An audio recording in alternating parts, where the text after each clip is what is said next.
Hey everybody, welcome back to HitPoint, the JRPG news show where Baku and I talk about JRPG news, anime news, niche news, manga news, whatever gets Baku and I excited. We'll talk about it today, and today we've got some stuff to talk about, Baku. How are you doing today, Oh man? my god, I am doing great. Better than the last show. Can we talk about that real quick? Like, can Yeah, we address the issue? address the Okay. low energy Baku. Address the low energy Baku. Yeah, okay. So apparently, folks thought I was just like really low energy. Something's going on. Actually, what happened was I was trying this new thing where I was listening to like a live monitor of my own voice because that's what Derek does, and I want to learn from the Mhm. best, right? But I just really wasn't used to it. And I keep hearing my own voice coming back. And worse yet, it was like not synced up like 1 to 1. So it would just come just a little later. So it's just like instinctively want to talk in like a lower voice just to like, Just to stop diminish the this. pain. Yeah, to from drowning Mhm. myself. It was just like, wow, this is I'm just gonna tough it through the show and I'll never do it again. And I'm not doing that again. So Yep. yeah, no more monitoring in the headphone. So we're back to normal. Yep. Uh, I'm glad to have you with you the gotta try speech new jammer things. disabled this time. Very Yeah, much no appreciate it. more. Yeah, I Big went through the entire show with a speech jammer, basically. Like that's like anti-riot. Like, do you know that's what people do? Oh Like, it's yeah. like an anti-riot tactic. So I'm just like, holy crap, that works, and it was annoying. Yep. But yeah, but never again. All right. So we're gonna be talking about a bunch of announcements. We're gonna preview some trailers. Many of actually Ooh. none of these trailers have I actually seen yet. I actually have not yet watched State of Play at all. So Mhm. this is 100% new to me. Anyways, by the way, guys, we do stream live every Sunday at 7 p.m. Central, 8 p.m. Eastern Time. Not only that, but timestamps will be added to the videos after the fact, after like the following day or so. So if you're watching this after the fact and there's no timestamps, just wait a little bit longer. Also, It is not an automated process. Just gonna keep telling it is unfortunately, non-auto. It is a manual process. You have it to is go through and add each of the timestamps. So it is yes, so manual. But also, we'll yes. be taking a listen to some viewer feedback, some voicemails, and we'll answer some super chats at the end of the stream. So if you've got burning questions, we'll answer them at that point. Yes. All right, I think I gosh, did I just nail that intro this time? I feel like I Yeah, did. I think it only took a couple of months, but yeah, Yeah, only took that's pretty good. Only episode only a 20 couple. is when we finally nailed it. Has it been 20 already? Just about. I think this might technically be 19. Depends on if we Okay. count or if we don't count the April Fool's episode. Let's not count that one. Yeah, let's not count that one. Yeah, let's that was yeah, that's in the past. Yeah, that was a bonus. Yeah, By the way, speaking of April Fools, I don't know how this ties in at all, but what would you say is today's top headline, Baku? you gotta work on your segue. That's what it is. The headline, man. There are just too many announcements, but also, man, there's a new spirit Pokemon for everybody that completely broke the internet, and we're gonna talk about it. Yeah, that guy's a little meme dream right there. It's Yeah, crazy. absolutely, absolutely meme dream. All right. Alrighty. You want to take a look at some top comments from last week's episode? Yeah, so the one that really stuck out to us and we agreed is one says comment from Jogar, I believe that's how you pronounce the name. I don't know how to pronounce GR, but with okay, just put vowels in your names, please, guys. Put vowels in your names. I can't pronounce this. But here we go from Joe. I just want to say that French animation studios are good in their art. Actually, stuff like Wakfu has one of the highest anime series quality when it comes to animation visual quality. But I don't know which studio is working on Final Fantasy IX, which I should have looked up. I Mm, should have looked that up. yeah, it's all I right. just commented this since it always sounds so negative when you talk about French animation studios. I just really want to take this time to apologize because I don't mean to, and I was the one who covered it, so I don't mean to make it sound negative.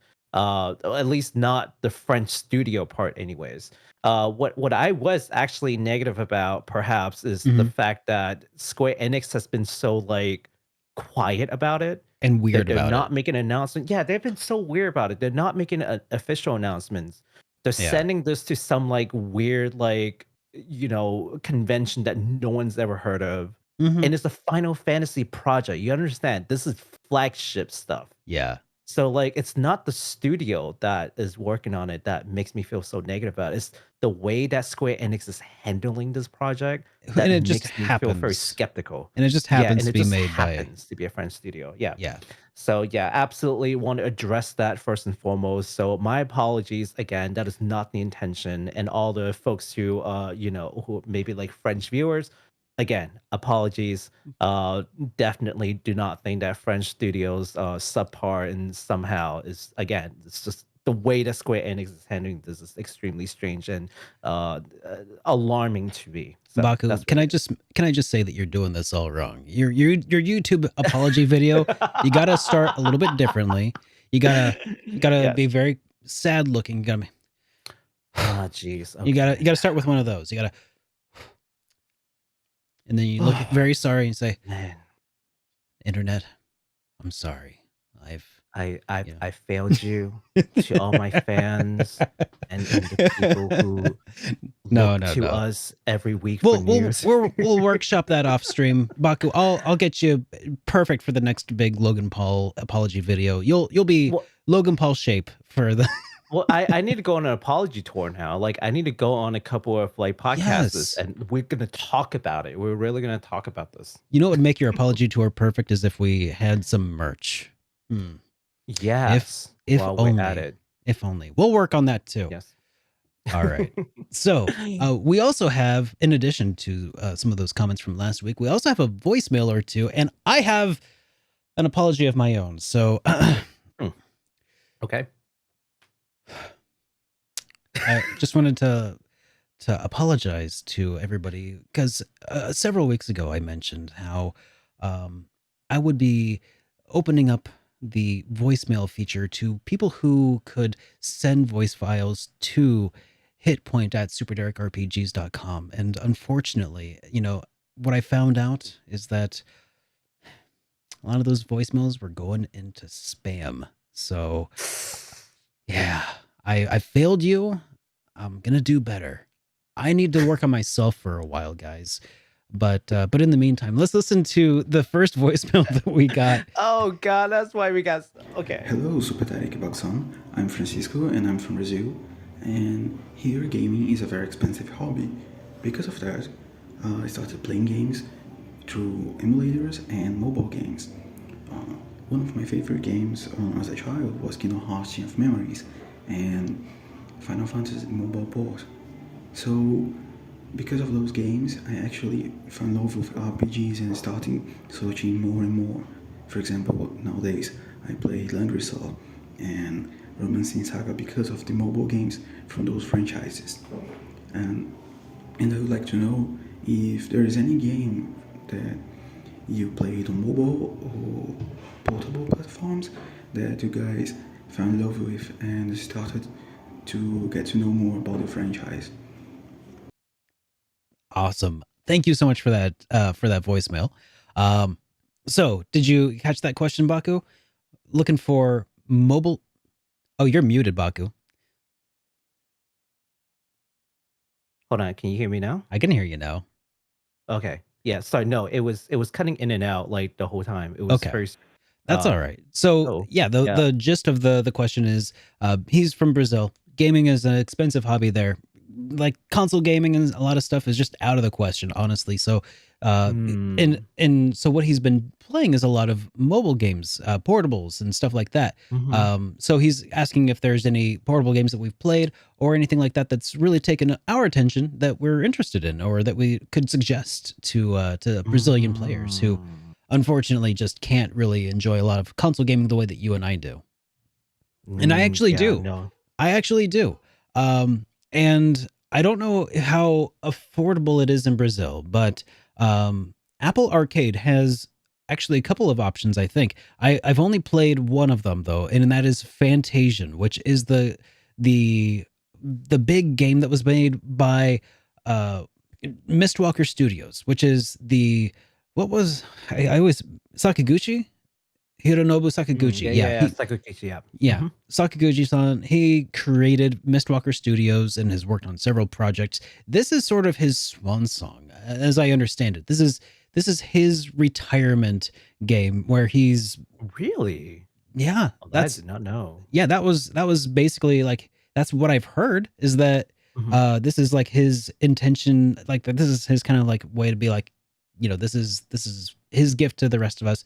Kind of Mm. revisiting styles of RPGs that he enjoyed making and looks back fondly on during the PlayStation 1 era.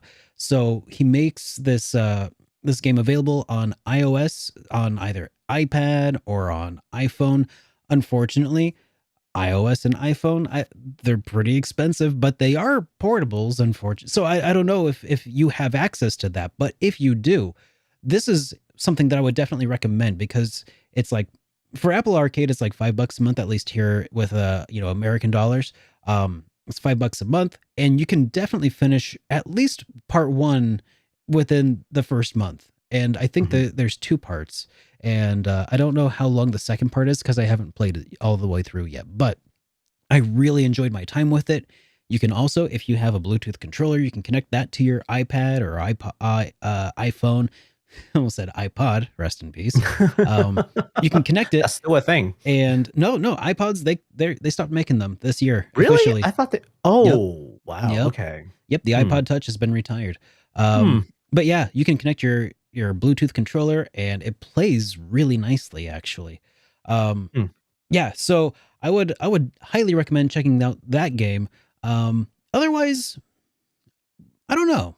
I don't know what else I would recommend. I don't really. I mean, there's other games, a lot of games actually that have been Mhm. ported to phone. Like Chrono Trigger, for instance, is on Android Mhm. and iOS, and there's several. I think Square Enix has actually ported a lot of their older games, Dragon Quests even, to like Dragon Quests, Final Fantasies. Um, the ones that were made specifically for mobile are harder to recommend. Because I feel Mhm. like they try to include modern mechanics, those like games as a service things that you're talking about, where you kind of have to always be online, paying Mhm. little microtransactions for extra, energy or whatever, gotcha Freemium. mechanics. Hmm. Freemium games. Yeah. Yeah. Mhm. But on those platforms though, yeah, you can find games that don't have those mechanics built in. But you got to be careful because sometimes they build them in retroactively, which is just very frustrating. Mm. But Yeah. Yeah. Absolutely. yeah. Hmm. Yeah, I don't really have anything, unfortunately, because I exclusively do not game on my phone. Hmm. I do. That's like the one device where I don't really have any games on. And mostly because the games that are on the phone that I couldn't play anywhere else, typically are the gotcha games, and I really don't like gotcha games. I think it's very predatory, Yeah. and so I don't support it, and I don't really play it. I mean, the only one that I can think of, and I'm not sure if this is out internationally or if it has any gotcha element, but there's one game that I'm thinking about, and that's the sequel to the Octopath Traveler game. I Oh actually yeah, don't yeah. know. Yeah, I there's forgot what it's that. called. Yeah, I forgot what it's called too, but It's okay. again, I'm not even sure if it's out internationally. I But think it like is.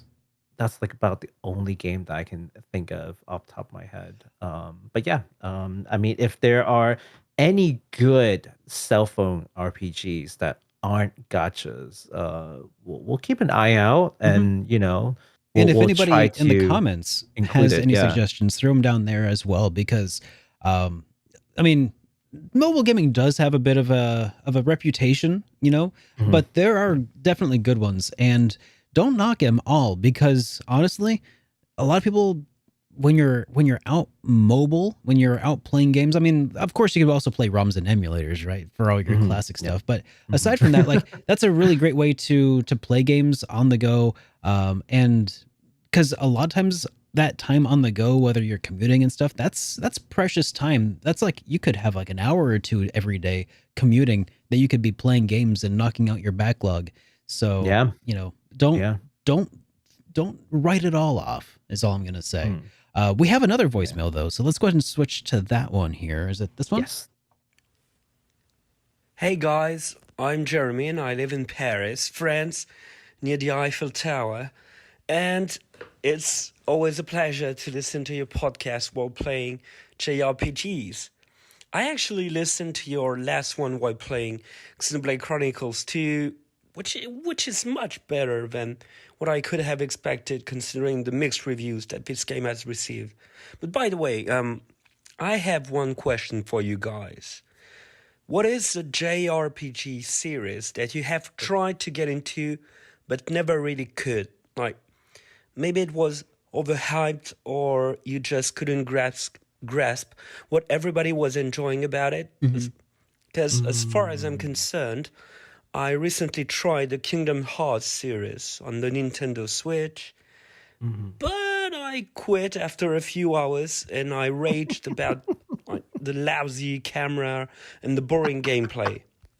BDW, should I give it another shot and try another entry in that series, or is it better to just try something else on my backlog? Anywho, thanks tough. again for your podcast, guys, and the amazing work that you put into it. Cheers from France. Salut. Cheers. Salute to you too. I heard that one loud and clear. I don't know. That was weird. Like I couldn't really hear the first one. It's like ending every other word, but this one's just like loud and clear. I heard the entire thing. Perfect. Oh, that's a good start. Okay. So go ahead. All right. Well, honestly, Final Fantasy 12 and Xenoblade Chronicles 1. I mean, those are some that I tried early on years and years ago, and just couldn't get into them. I think if I gave them another shot more recently, I've expanded my horizons a bit since then, and I think I might enjoy them a bit more. But gosh, games that were like just overhyped, I think for me personally also, gosh, this is probably going to get me some flack, but I feel like Xenogears is one of those games that it was so overhyped to me, and it just had a lot of things that was like, it felt like it was trying to be deep, and maybe it was in a lot of ways, but also it's just part of me was just very like built up to this big experience that was going to be really thought provoking, and it's like I'm just not. I don't know. Something about it just didn't speak to me, and I enjoyed it, but I didn't enjoy it nearly to the degree that everybody else said that I would, and it just kind of like, hype just kills games. That's really what it does. It hypes. It kills experiences really. So where's the shirt, Derek? Where's the shirt? Yep, I it's over there. It's I've worn it too many times. I need to wash it. I need to wash it again. Oh. I only wear it for like a few hours at a time, so I can wear it on camera. But yeah. Please wash the shirt. please. Do I should say I should wash it again. I mean, come on. You made it sound so bad. I know. I'm sorry. What was the gentleman's name again? I couldn't. That was the small part. I don't think he said. I don't think he said his name. No, he totally said it right in the beginning. Yeah. I'll play it again.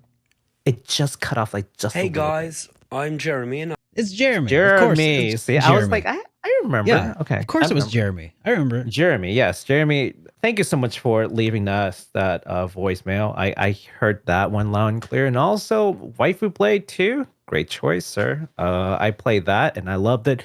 Absolutely play Torna. Do not skip Torna, please.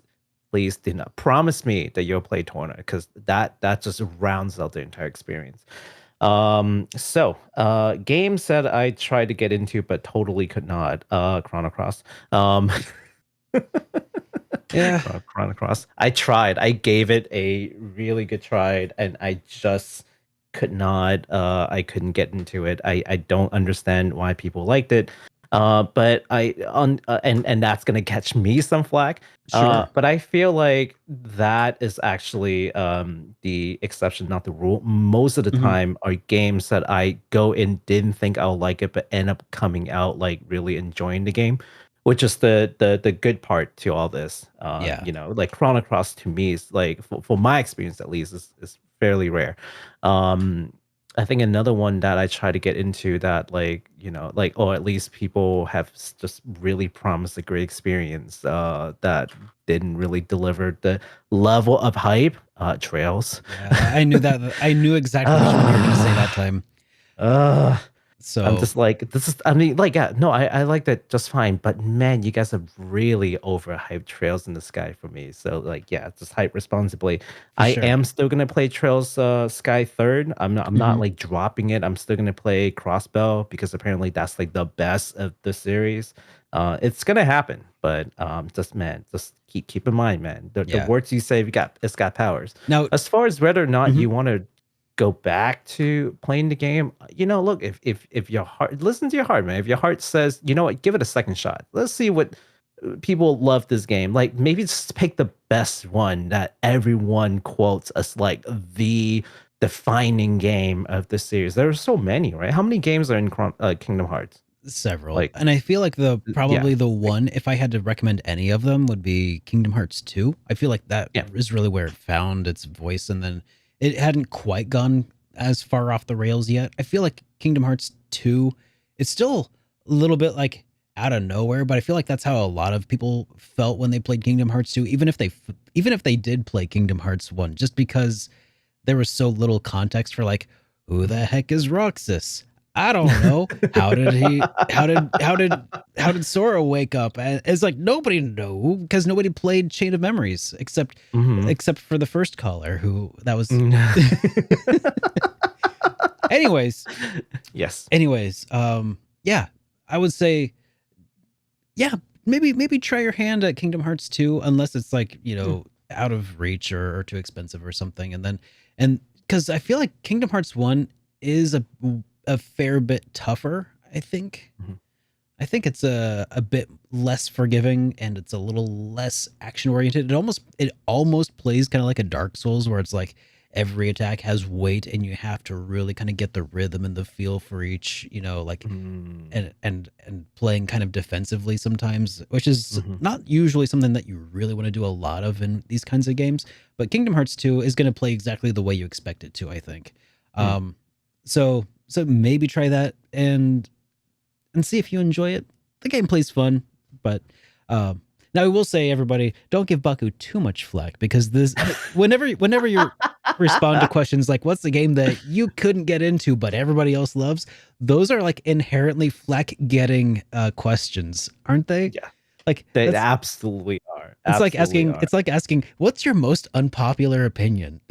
Oh, jeez. It's like, oh And no. there's gonna be a group of fan Mhm. for like literally any game I'm about to say to you. I Right? know, exactly. So, yeah. So Mhm. yeah. But bottom line, hype responsibly. Hyper responsive. Let's Yes. take a look at some news now. Hey. Oh boy. Okay. Just a fair warning to everybody. Today's show is going to be trailers laden because there were so many things that had happened over the past week. Okay. There Mm. was the Pokemon sort of like announcement. I mean, yes, they've announced, Scarlet Violet a while back, but this time it's like full on, here's the gameplay, here's way more details, right? So we got that. We've got Sonic Frontier. We've got, obviously the state of play. And this morning, actually, there was this thing called the Acquire Game Show, which is like from the company Acquire. And then they got some announcement from there. So it was just, wow, just going through all of that.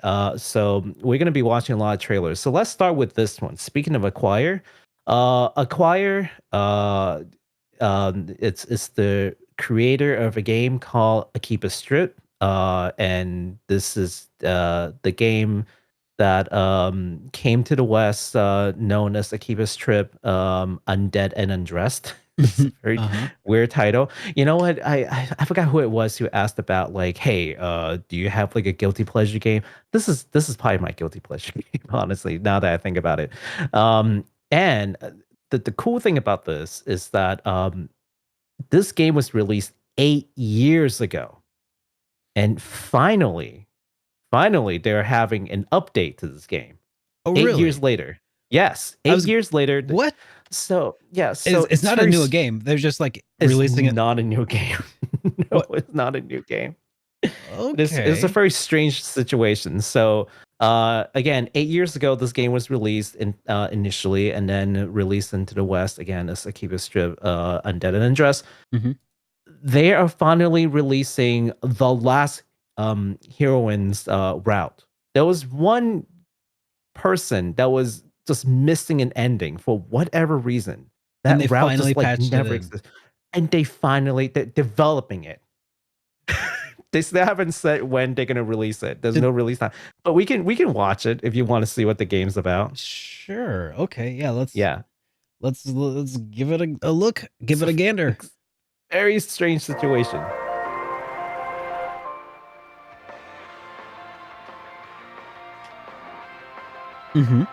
Okay. I like how it's looking all retro and stuff Yeah. because they know it's been like 10 years. Yeah, no, seriously. It was originally released on PS3. Is this coming to PS3? This is the new route that they have finally decided to make. That was kind of it. It is a very anime game. Oh, It yes. is an extremely anime game.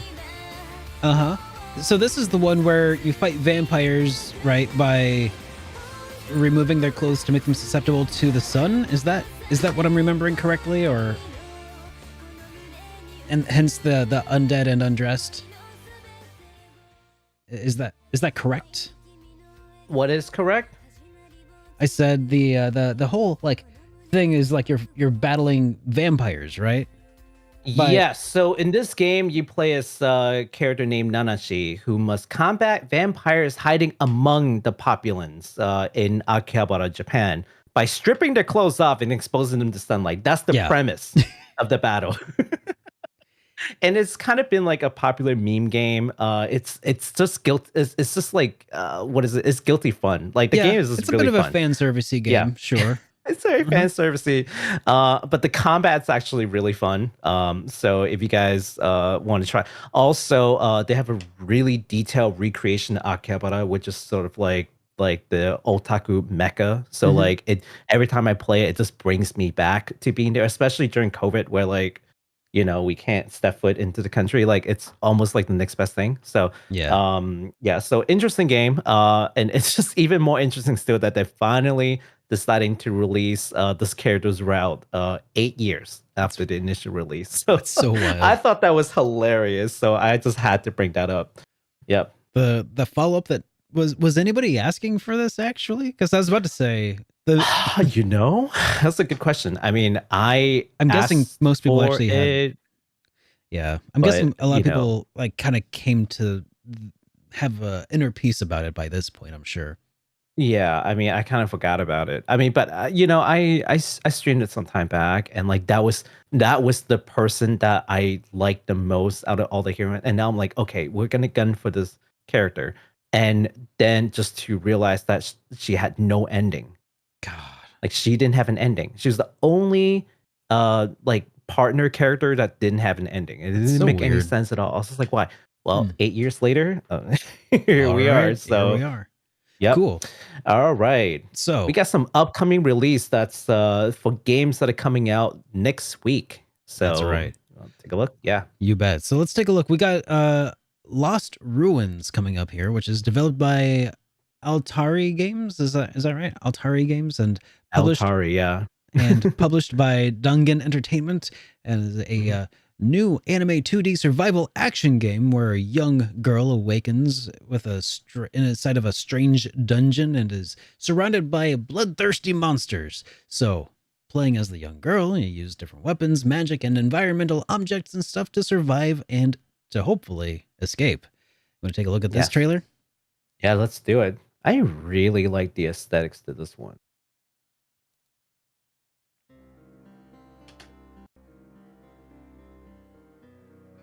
Yep. See, Altari with the L. Okay, because I was like, wait, Atari? I know. I No, had a double take too. I was like, is this a typo, Baku? Nope. Okay. The aesthetics here really do look nice. Right? Those are some pretty solid pixels. Oh,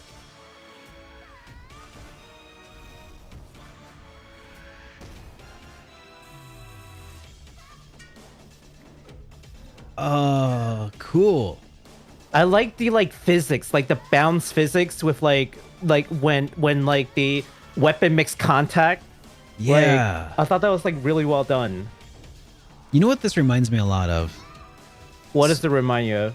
So, a long time ago, and I think he might even still make them, a guy called Paul Robertson made a series of animations like Pirate Baby Cabana. Wait, sorry, Derek, Brawl. the music's really loud, so I could barely hear you. But yeah. Okay. So, Hold can you hear on. me better now? Yeah, so hold that thought. Hold that thought. Okay. God, that's so cool. Okay. Yeah, sorry about that. The music just like ramped up, and I'm like, oh my god, it's like drowning your voice. No, so no. you were saying like this guy? Yeah, some time ago? this guy makes this stuff called, his name is Paul Robertson, and he made Okay. a series of like demo videos that was like pixel art video game concepts Oh, that he was okay. illustrating. And they were called like there was one that was like Pirate Baby Cabana Brawl. He was an incredible pixel artist. Actually, he worked on Scott Pilgrim versus the World, the game, but he made some like really gruesome ones and stuff. They looked so cool, and that looks very similar to his style. It was incredible. Definitely check out Paul Robertson if you're interested in seeing some really awesome pixel art animations. Wouldn't it be crazy if he actually had a hand in this? And you just like named the guy? Dude, that would be nuts. Do you know who? That would be. I mean, I know it's Altari, but I didn't like see like if there like any particular person who worked on it. That would be worth nuts. looking into later. It would be super cool. But it would be super cool. Yeah. He's a legendary pixel artist. I'll say that. Not all of his stuff is very safe for work though. So you know, if you're at work, yeah, maybe hold off until you get home. Man, that sounds really cool. So I'm anyways, going to ask you that about game- the name later, and I'm going to look it up after the show. So that game yep. is coming out on May 13th. And it looks No. cool. No? May 13, no. Oh, well, the trailer says it at the end, but That's weird. Yeah. Oh, you know what? Maybe the trailer had like maybe it got postponed. But anyways, the latest date is June 6th. Okay, June whatever. 6th. Yeah. Okay, Which is tomorrow. Yeah, Yes. that was May 13th, 2021. Actually. Oh So yeah, no, it that was got for delayed. PC It got or delayed. something, It got right? delayed. Yeah. Okay. No, the it got pushed back, I think. So Yeah. it's coming to consoles here on PS4, Xbox One, and Nintendo Switch. Oh, you know what? Maybe that's what it is. I think it's a console port, yeah. That's the That would make console part. sense. Yeah, sorry. Yeah, I made a mistake probably. Yeah, no, but June 6th is definitely the date for those platforms. So check that out. Yeah. Alrighty. The next one that we've got is called Metal Max Xeno Reborn. Original release is Metal Max Xeno in 2018. This is an RPG with action tank battles that's set in a post-apocalyptic Tokyo Bay Area. Now a desert called This Tokyo. Very creative. In this world, a supercomputer called Noah attempted to destroy the human civilization to prevent further ecological disaster. And now, a century later, you play as Talus and a gang of survivors who are fighting to survive the remnant of Noah, called Sons. So this game is actually from Kadokawa, which is a huge Japanese, conglomerate, really. Yeah. And in conjunction with P-Cube, they're bringing this new game, basically, that is a remake. Well, at least I'm calling it remake because check it out. It has a brand new game engine, completely redesigned characters, and a complete graphics overhaul. So I think that categorizes as a remake. I don't know. I agree. Yeah. Yeah, remake and remasters has always been like kind of one of those like murky kind of line, like somewhere in between. But I just feel like, hey, if there's a new game engine involved, I'm gonna call it a remake. So the game will be set to release in June 10th on PS4, Switch, and the PC. Let's take a look at that trailer, shall we? You bet. By the way, it looks like I'm gonna have some technical difficulties today with my camera cutting in and out again. It happened the other day during a stream. I don't know what caused it, but we'll figure it out a little bit. But yeah, let's go ahead and watch this trailer here, and I'll get this sorted embodied out. voice. I know. All right. It's okay. I'm still here. You want me to turn off my camera so that we can be in like solidarity? How about not?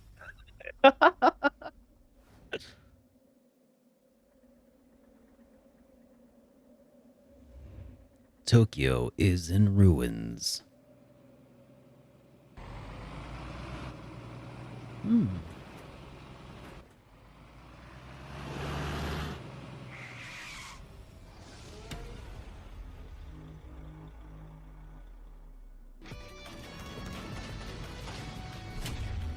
All right. Hold on, no. Of course.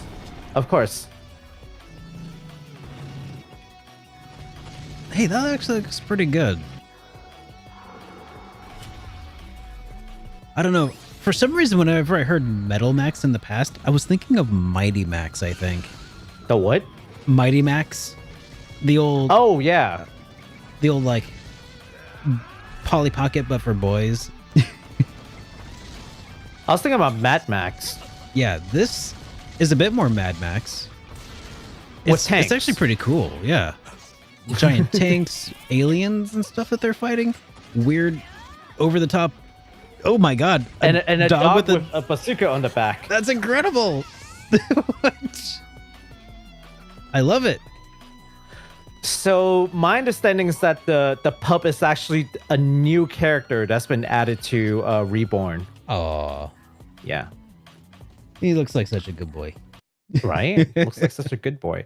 Now, my understanding is that the original game like didn't score too well with the fans, but maybe Reborn will change things. Who knows? I've heard from a couple of friends who has been like longtime fans of Metal Max, who just like, oh, Metal Max Xeno was not great, but again, they completely redid the engine. They redid a whole bunch of things. Yeah, maybe this will work out. So if you're interested in it, definitely give it a shot.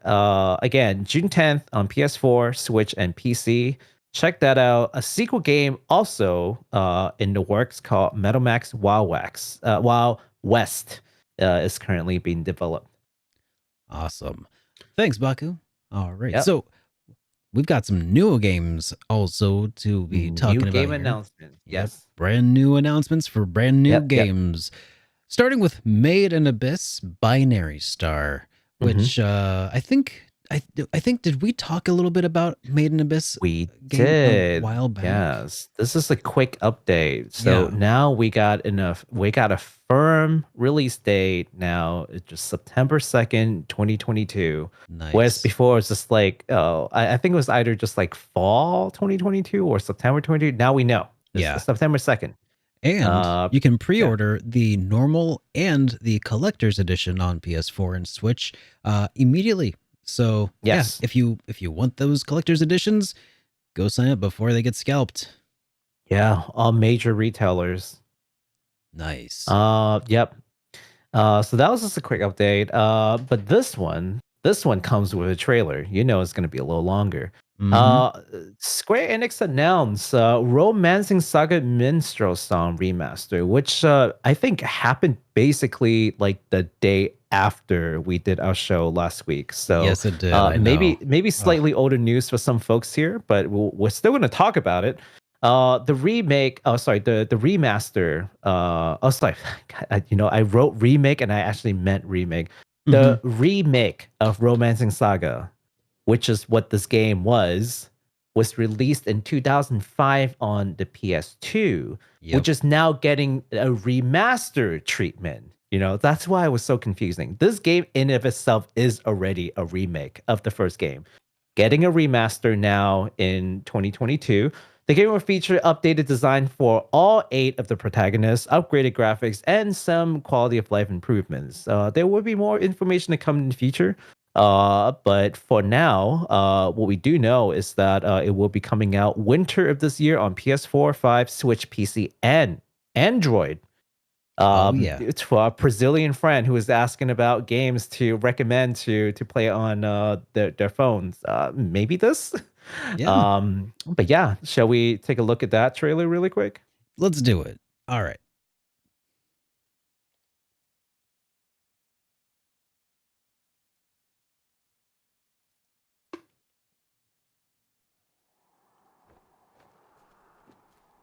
That's so off-putting.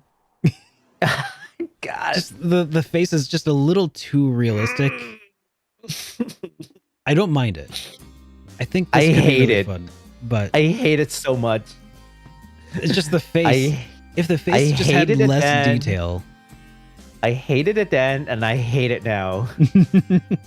If the face just had a little less detail, I think I'd like it more. Like that actually works a little bit better. I feel like it was just the first guy specifically. Oh man. Is this I don't know if making it crisper makes it better or worse. I know. That's what I'm saying. It's starting to touch that uncanny valley-ishness a little bit. I wonder if this song's gonna get us DMCA'd. I hope not. I don't know. We'll figure it out. Yeah, we'll figure it out. Like that doesn't look bad with like the cell shaded style. Like that was about the best looking one. Yeah, I know. That was Maybe the exception, not the rule. Maybe the whole game should have had a cell shading like done to it. Maybe. Like I don't understand what is with like the giant body and like the tiny like legs. Like it just like. Yeah. I mean, it Zelda does it a like, little bit too. The body too. proportion drives me crazy. Zelda does it a little bit too. More recently, but they give people like proportional heads, but like the slightly too large head. You know, we can talk about that. We can talk about that because I talked about it with my stream and I showed different pictures. All right. Yes, remaster of a remake. That's what this is. We finally gotten to that point, y'all, where like we're getting remaster of remake. Yeah, I know. Finally, one of these days is going to be like a remaster of a remake of a remake. You know, like it's going to stack, right? We're not going to get any original IPs anymore. But yeah, but hey, can we talk about that a little bit? So you know what though? Yeah. We already did. We already did get a remaster of a remake of. Okay, so Kingdom Hearts Chain of Memories came out on came out on Game Boy Advance, and then they remade it on PS2, and then it's been ported and remastered for PS3, PS4, and PS5 and Xbox. So we already did get a remaster of a remake before. This is just another in a long line of that sort of shenanigans from Square Enix. I'm waiting for like a second degree remake. Yeah. Like if okay, so here's my like wish item, right? Because I am a huge Tactic Ogre fan, right? Yeah.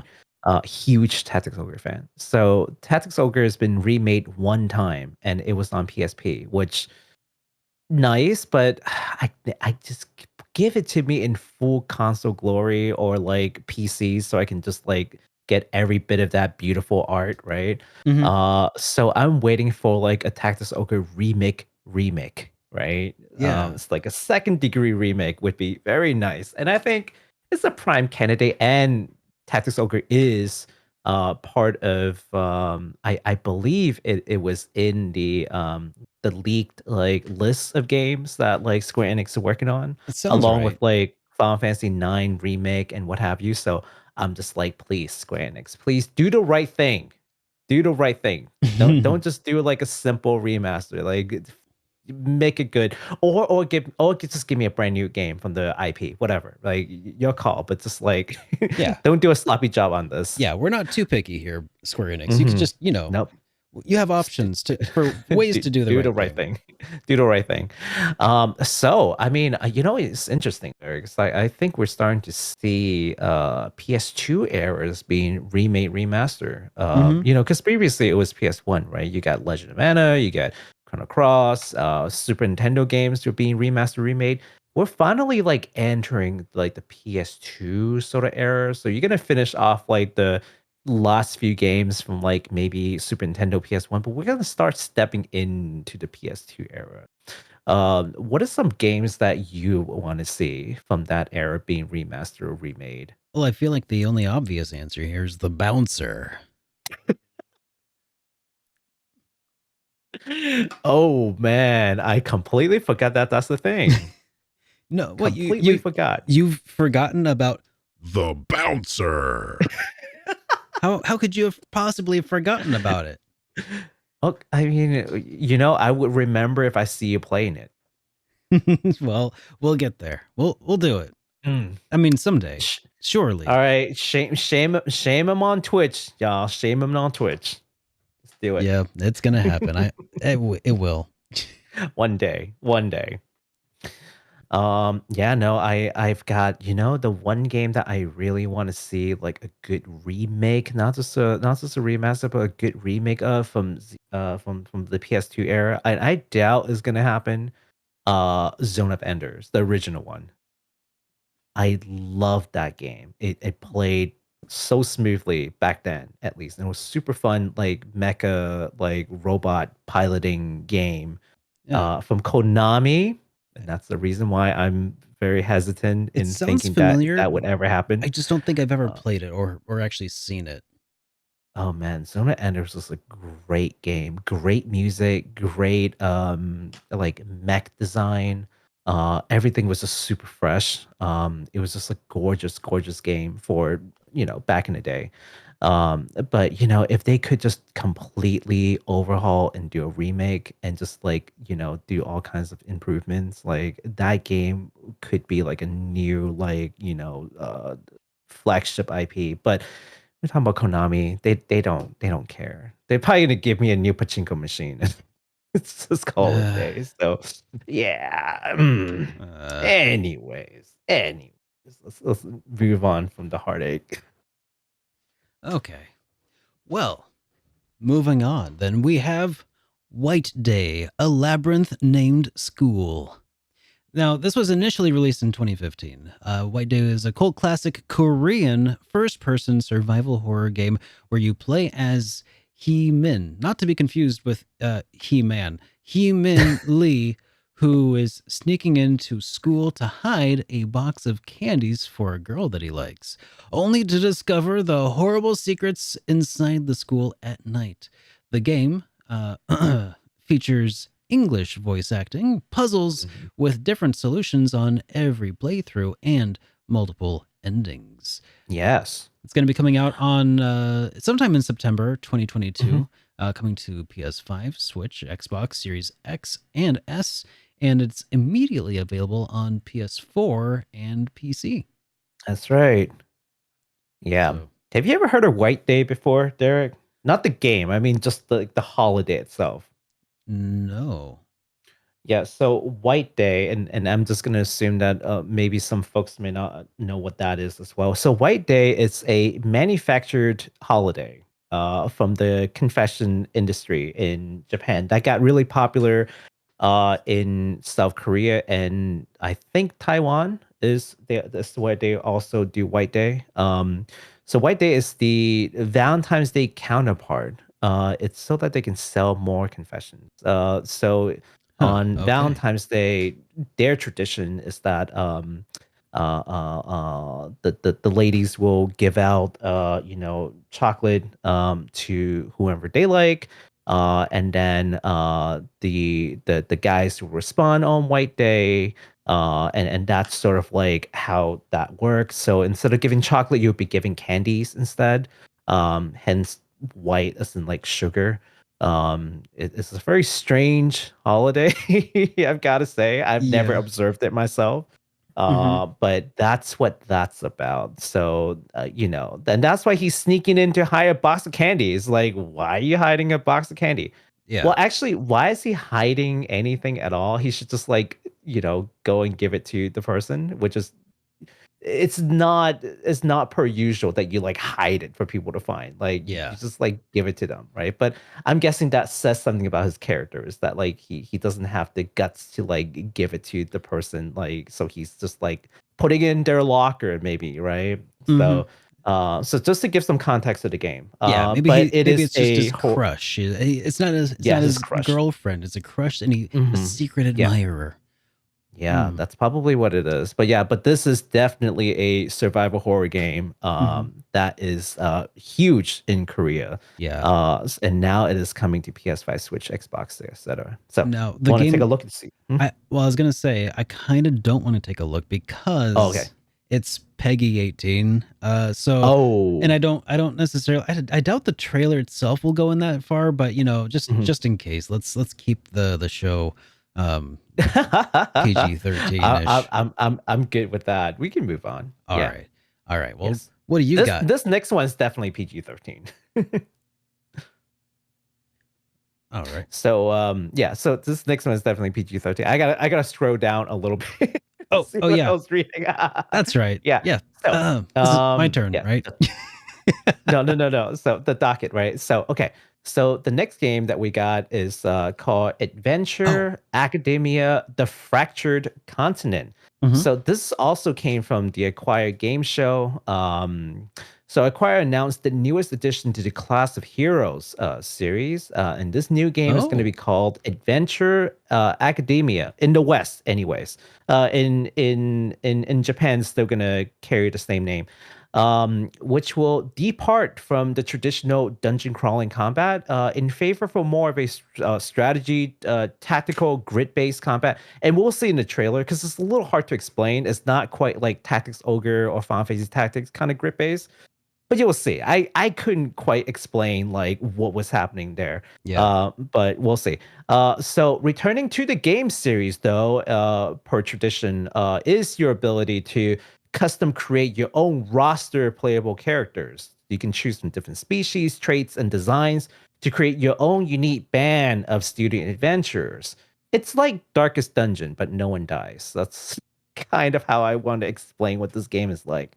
So it has a September 8th release date for Japan, for PS4, Switch, and PC. There is no international date yet. However, as you can see in the trailer, they have every intention to do an international release because the trailer's in English. So let's take a look at that. You bet.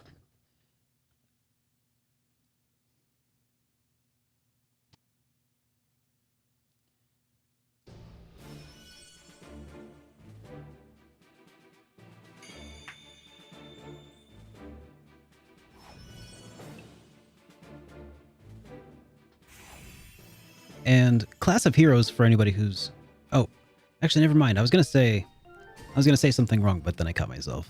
I was gonna say the Class of Hero games. I remember Gaijin Works was actually going to be bringing some of those to the West, but they unfortunately disappeared. Yeah, you see that? This is the combat. I'm just like, I don't know how to explain this. Okay, so it's kind of tactical area of effect-ish, but you kind of pick up the person and you just like drop them somewhere like on the grid, and then they do like auto combat from there based on their class. So that's what it feels like. Interesting. It's weird. That's weird, man. It's kind of interesting. I kind of want to see what it's like. Yeah.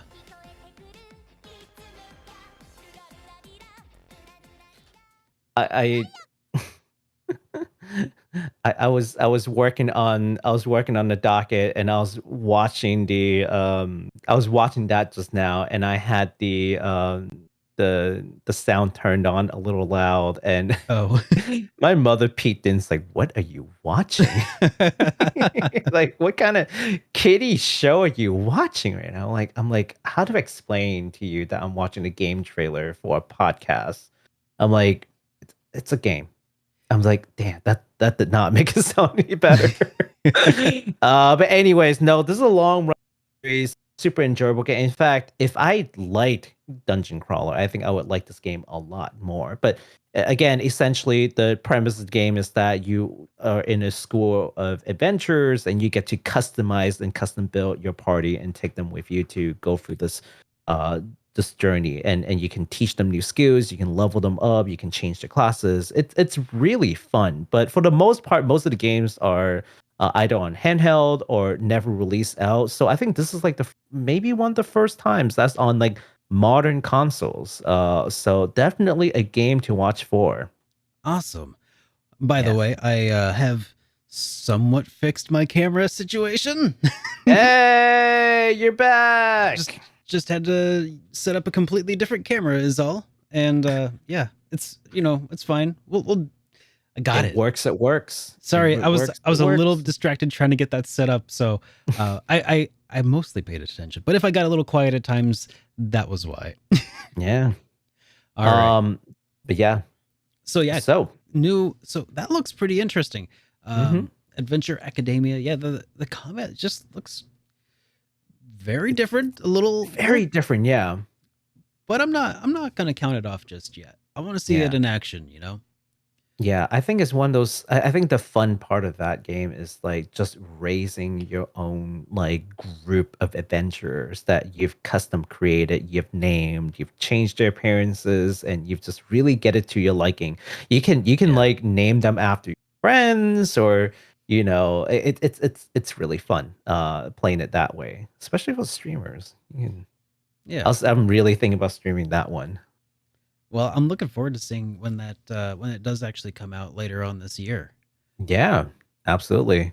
More games to come out this year. More RPGs, because we don't have enough RPG to overload our backlog this year. No. Let's more. Speaking of more games, Derek. Speaking of more games, dude, let's talk a little bit about this new trailer that came out for Pokemon. Let's talk about it. For Pokemon Scarlet and Violet. Mm-hmm. All right, so Pokemon Company have given us a new look into the next mainline Pokemon entry, Scarlet and Violet, including a better look at the world, the oddly attractive Pokemon professors. I'm not the one who wrote this, Amy, just in case you're watching. Your new rival named... You will see what I mean when you see the trailer, okay? You will... Okay. Yeah, because I haven't seen any of these trailers yet. A new rival named Nimona, and a sneak peek at a couple of the new Pokemon, including one of the new generations, legendaries? Legendaries. Oh, what? That's the typo. It happens. One of the new legendaries, and of course, everybody's new spirit Pokemon, Lechonk. Lechonk. Man, that is just the name itself sounds like they put up a poll and had 4chan from 2011 vote on it. It got its name from the word lechon, which means a suckling pig or piggy in Spanish, and the word chunk, which is popular slang for or misspelling of chunky. So yeah. It's gonna also is this right? It has music from Toby Fox. Yes, the Toby Fox, the developer of Undertale, is composing a few tracks for the newest entry in mainline Pokemon. What? Yes. He tweeted about it. Well, okay. So backstory. Okay. Toby Fox actually composed a couple of tracks for Sword and Shield. So this is not his first time doing this. Oh, okay. But the thing is, Toby did some music for this optional battle tower in Sword and Shield. I haven't played Sword and Shield, so this is based on my research. I haven't played it. Sure. But this time he said his music aren't optional, which is kind of cool. So it's going to be through the main gameplay. But yeah, he absolutely, and when I say he returned, that's not a typo. He's actually returning to create some tracks for this game. So super cool, especially for fans of his works. I really like his music, even though I've never played Undertale. I really like the soundtrack. All right. Well, wait a second, Baku. You've never played Undertale? I have not played Undertale because it's not my kind of game. It's your kind of game, Derek. It's true. I still haven't played Undertale either. But if you want to see Baku play Undertale, make sure to go shame him on Twitter. Wow. Let's check out this trailer. Wait, hold on. I'll say it after the trailer. Okay. I'll say it after the trailer.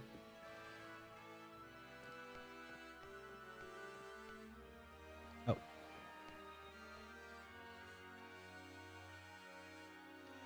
All right. So this is quite the trailer. So, yeah. I mean, it's Nintendo, man. See? Look at that.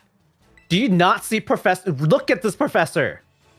It's that non-oddly attractive professor. Okay. Like compare that guy with like Professor Oak. I Poor know. Professor Oak. I mean, brilliant professor, but not exactly like good looking, you know? Yeah, I mean that guy definitely looks That like guy was a stud. looks like a model. Yes. Yes. I'm like, why is he so attractive? What is going on here? Yeah, well, some men were born with all the polygons. This is Oh, is that a buddy? Buddy? I think that's a buddy. I don't know. I mean, the open world looks really good. I think there's some like sneak mechanics again. There's LeChonk. LeChonk. LeChonk. Oh, and he's got That's a little... the Pokemon that broke the internet for a day. Yeah, I could see how that could happen. And now you guys know. Especially with a name like LeChonk.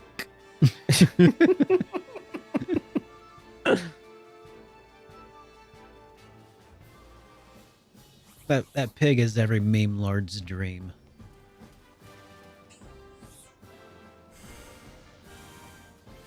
Huh. Yeah. That looks alright. And I think the gyms are back, which is kind of cool. Cool. Yeah, it looks good. I think we should pause here. Alright. You're gonna look at the legendary. It's gonna go on for another minute. Oh yeah, that's Okay. too much. Yep. Alright. Of course, links are down below for the full version of any of the trailers we may or may not have today, but like for example, White Day, if you want to watch it yourself, in the description. Okay. For sure. Yeah. So, what do you think? I think LeChonk looks like a lot like gosh, it looks like a lot like another pig that I've seen in Pokemon before, honestly. Mm-hmm. I mean, it's pretty cute, but the name I think is what seals the deal. Oh yeah, the name is what's done it. And you know, I was just talking to a friend today. It's like, look, so when Pokemon first came out, you've got like maybe a lot of like maybe like some of like the boomer generation, but maybe mostly like Gen Xers that might be like naming some of these. Mm-hmm. But now it's like the millennials and the Gen Zers who are like naming these like Pokemon. And I'm just like, yeah, we're from like the meme generation, and like we know how work, and you bet we're gonna meme every single Pokemon if we have the chance to. Maybe with the exception of like the legendaries, was like, oh, the name is of Greek origin after the goddess of whatever. Yeah, okay, whatever. But like all these other Pokemon, all memes. So I can't wait to see what other like meme Pokemon they're gonna they're gonna name, because and whoever named LeChonk needs a raise. Yeah. Absolutely sold it. Yeah. Yeah. Okay. Well, so we are now moving on to the Sony State of Play, which wow. Oh wait, no, before that, I just realized that we had an extra game that we haven't talked about. Oh.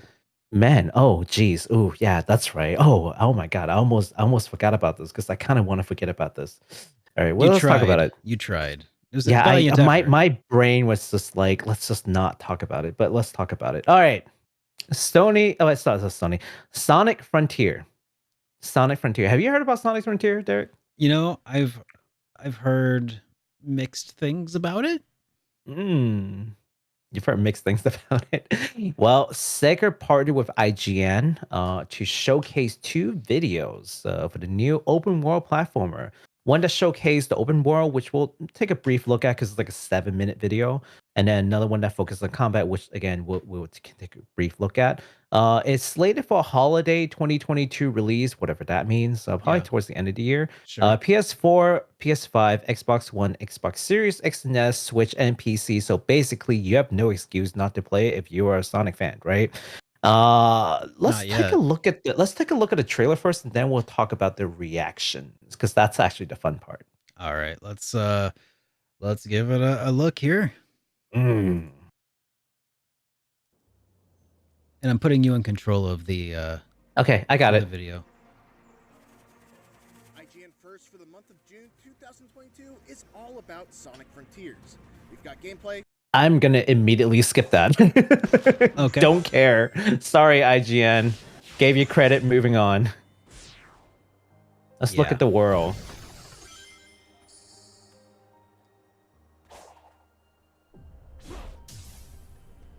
So like some people had like issue with like how slow that he's sort of walking and moving in here. The physics also people didn't particularly like. I think this is part of it.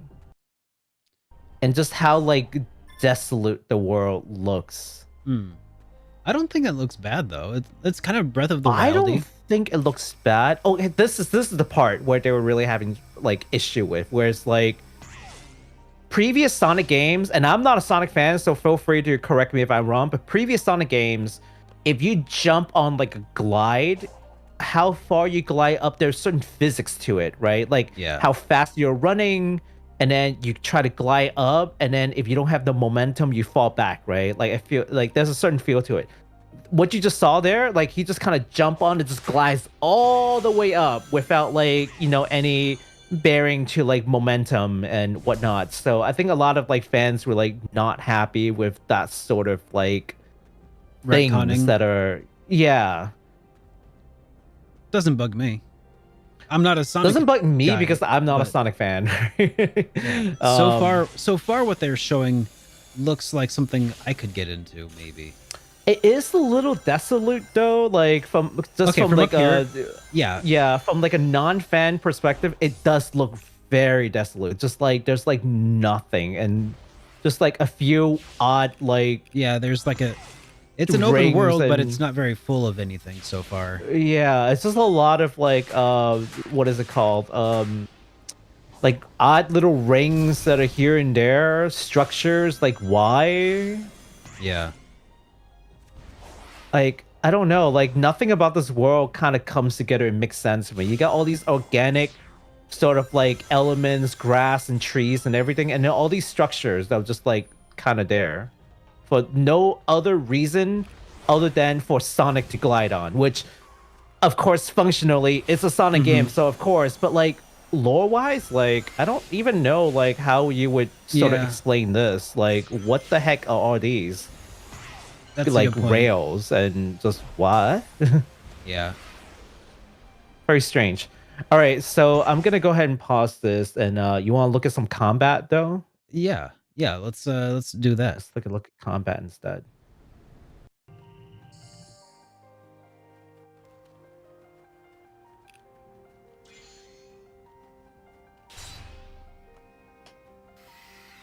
This music does not feel Sonic at all, so like I just really don't like this.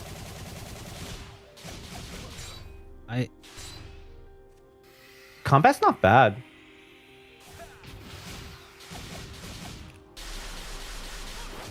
Huh. I can't quite make out like how he's doing that. Like I see like he's making a trail around whatever enemy. Yeah. I feel like the battle's a little tedious. If this is a random monster that you're fighting, this is a little tedious. Yeah, because if you play like Sonic, like you know maybe like the old school Sonic, like it's a bump and so, and then they're gone, right? This feels like a boss character when it doesn't look like it should be a boss character. You mean I have to hit it more than once? What? Also, the camera angle on the special attacks are like not great. Yeah, that's kind of like all over the place. I don't hate it.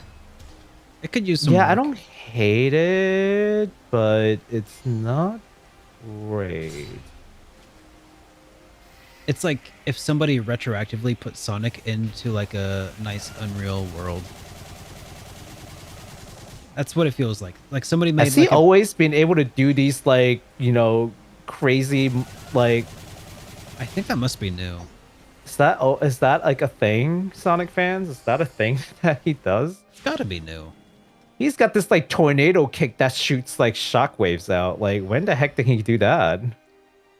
But yeah, it looks a lot like a world that like was pre-made, and then they just stuck Sonic and like Sonic things into it. He's doing some aerial combos, man. I'm not mad at it, but it's a little strange. I'm not mad at it. Oh, look at that. Quick dodges. Like perfect dodge. So I'm guessing it's when you hit like the dodge button, like, you know, right on like the Yeah, good certain timing frame. on it. Yeah. It's starting to feel like this is like an action, like, don't tell me this is gonna be like a Sonic action RPG. I'm gonna It looks like it. Oh, that's okay. So you can surround multiple enemies with that yeah, trailing that's kind thing. of cool. Yeah.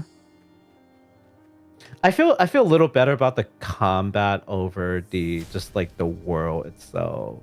Mm-hmm. It's a very strange world that has like Very. no immediate explanation as to like what the heck I'm looking at. The music also Maybe is like there is a good explanation. maybe if the music was a little different too, because right now it's Oh still god, yeah, trying this so music, like hard to be Breath who of the thought Wild. this was a good idea? They're trying to make Sonic of the Wild, and it's pretty obvious. But if they had like some Sonic tunes playing here, Yes, without it'll it feel a being lot so better. somber, like Sonic isn't supposed to be somber. Yeah, Sonic's best when he's, you know, running around at the speed of sound. gotta go fast. Do you know this new mechanics of just like lifting things up? I guess cool. is kind of cool. Yeah. Yeah, kind of cool. I don't understand how it's Sonic, but I don't care. It's cool. Yeah, But yeah, it's very different from Sonic's origins for sure. I don't know. What do you? Yeah, that's all right. it's interesting. Let's but pause now because we've yeah. been watching this for a minute. Yeah, we could. Yeah, Yeah, we could watch. It's, We could watch that forever and still have no idea what exactly to make of it. That's my come away from that is like, it's just a little too somber to feel hyped for, but it looks interesting, and I'm cautiously optimistic. But I really hope that they can. Gosh, I hope that first area specifically with all those things Sonic was zooming around on, I'm really hoping that is something that like was just a demo area to kind of like show you what Sonic can do in this world, and not like that's what Yes. the finished world's gonna look like. Yeah. So yeah, so let's talk about reactions, right? Because that's like Yeah. the bulk of the news. So fans' reactions to the trailer has not been great. There are over 50,000 dislikes compared to 74,000 likes, which is not a good Ooh. ratio for the open world footage. Mhm. And a delay Sonic Frontiers hashtag has been trending on Twitter since the IGN review. So now fans, you know, basically much like the movie, they're hoping that SaGa would take the feedback and just make a better game. So you know, a question that I think I have for everybody, and for you too, of course, Derek, is what are your thoughts on like fan activism on like just like game development? Well, I will Because say that yeah, at least as far as like Sonic Team goes, fan activism has probably saved the Sonic movie franchise and allowed it to become a franchise. So on one hand, yeah, sure. On the other hand, Mass Effect, Mass Effect. I think that's another like big example, right? The ending that like everyone hated, and then they like, okay, we heard you, we're gonna give you a new ending. That was another one. I didn't hear that they actually followed up with that. That's good. No, they totally did. Okay. Yeah, I don't know. I feel like I yeah, they can it could use some time. When were they planning on putting this out? Holiday this year? 6 Holiday this months? year. And Yep. they're calling for a delay because they don't think they could finish the game in 6 months? No, fans are calling a delay on it so that like SaGa can take their feedback and make a better game. And that delay is supposed to be able to do it. I don't know how, but I don't think see, okay, first of all, I don't think a delay is gonna do it because Mhm. look, what are you gonna delay? Like how many years? This game is like 5 years in the making already, I think. Yeah. Like how much delay do you want, right? And you know, they gotta get that return on investment. Jeez, 5 years development time is not cheap. Mhm. But also, you know, I think what they're calling for, like this is like this is apples and oranges. Like for the Sonic movie, it's like, yeah, fix the model, right? Like go back to Yeah. the drawing board, fix the model, right? This is like fundamentally changed how the game plays, almost sounds like, to various degrees, depending on who you ask, Here's the right? thing: it's like those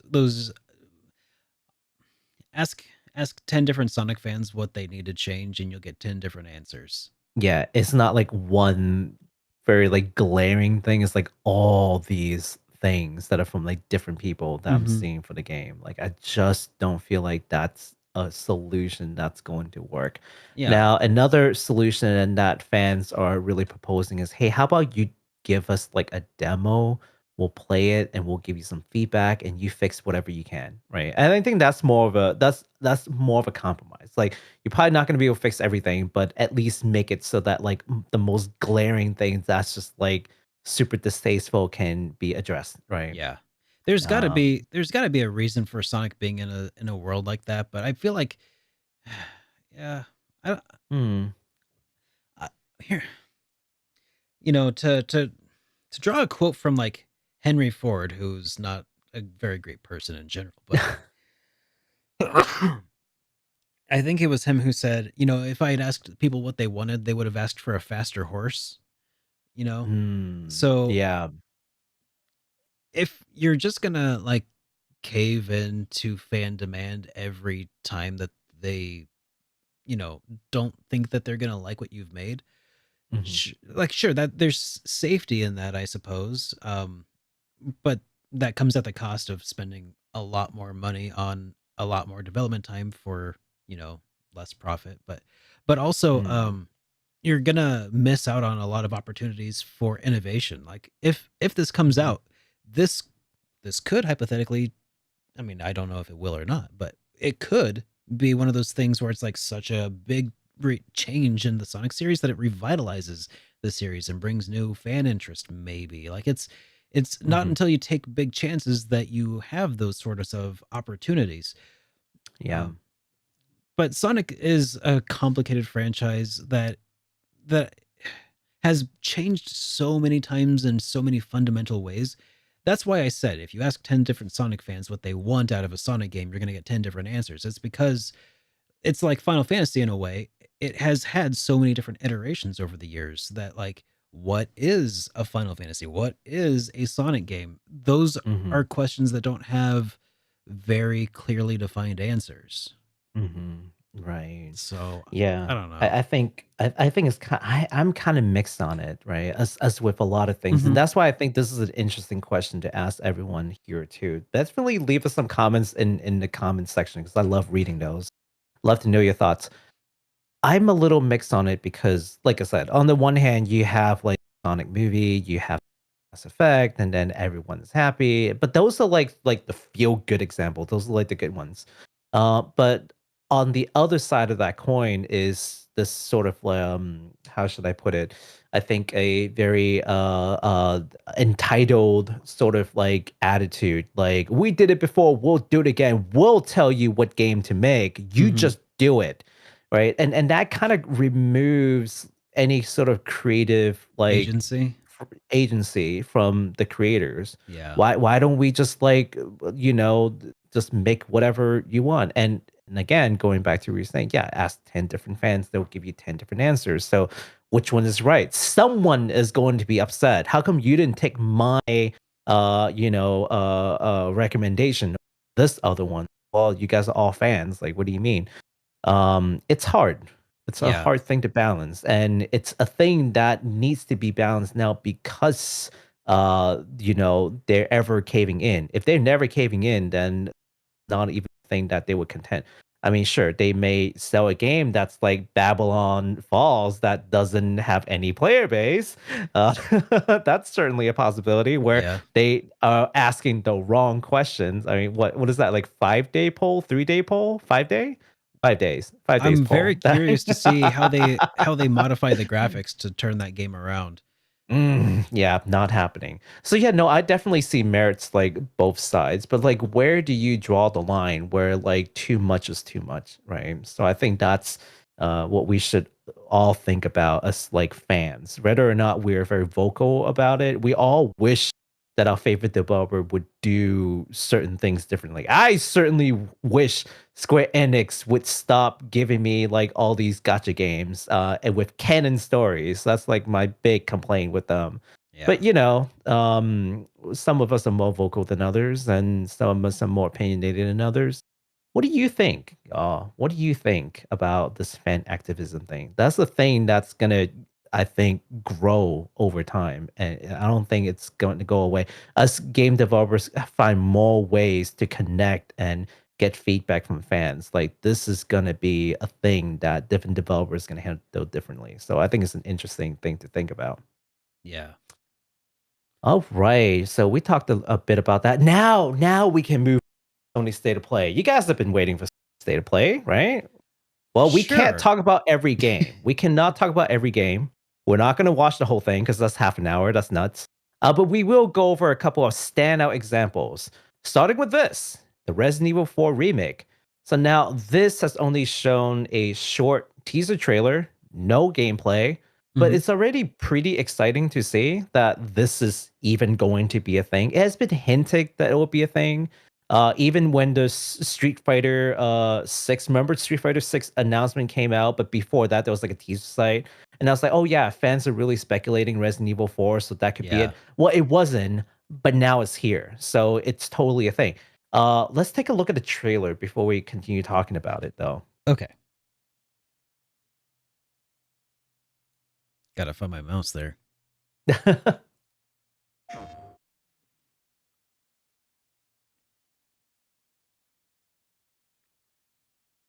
Oh, okay. So this one's for 2023. Yes. That's why there's no gameplay. I think they're still a little early. Sure.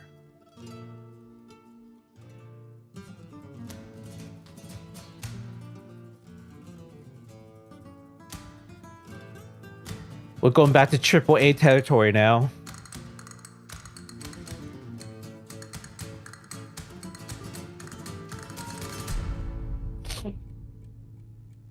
All right. Resident Evil 4. Captured on PS5, mix of gameplay and in-game cinematics. God, that looks so good.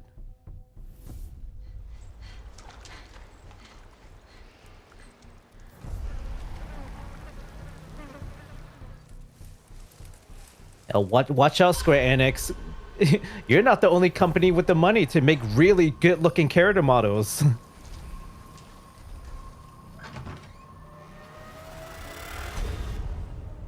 Guess you, me, picked the wrong spot to vacation, eh?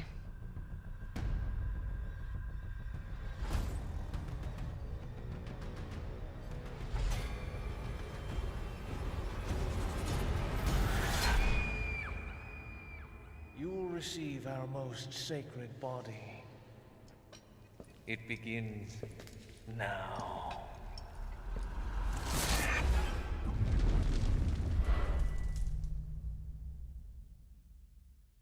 Man, I think the franchise is killing it. If I could just forget what happened that night. The pain. Even for a second. This time, it can be different. This time it can be It different. has to. Okay. Nope. There it is. Interesting. So, yeah. So let's talk about it again. So from what we can see, the game looks like it will be in third person, much like Resident Evil 2 and 3 Remake. Although it is not known if the combat mechanics would be similar to those games or the original Resident Evil 4. It felt a lot more like an action game where you can like, I think you can like dunk on zombies. Like, Wasn't there like motion crazy? graphics? Like this was the one that was remade for Wii, right? Yeah. Well, no, wait, hold on. The one where you Was can have it? like motion controls and you can like shoot with a gun and stuff. Yeah, that was Resident Don't Evil 4, right? remember. I don't remember. I'll Did look it? it up. I'll look it up. But anyways, yes. So Capcom, though, I mean, not a whole lot is known other than the day with the Yeah. trailer that we saw. However, Capcom have disclosed that the game will have a reimagined story compared to the original. So expect not like a complete faithful like 1-to-1. It's gonna have like basically a kind of a new story. So in other I think it's still words, revolved. this time Yeah, it's going to be different. It this has time to it's gonna be be. different. So that's what that meant. So that's what that meant. Yeah. So I think it still deals with some kind of a cult situation, which was in the original game. So we'll just have to wait and see when more information comes out. It is releasing in March 24th, 2023 on PS5, Xbox Series XS, and the PC. Now, on a related story, for anyone who cares, fans have spotted these curious little words, this message at the very end of that trailer that says Leon's brown sheepskin leather bomber jacket appears with permission from Schott and NYC.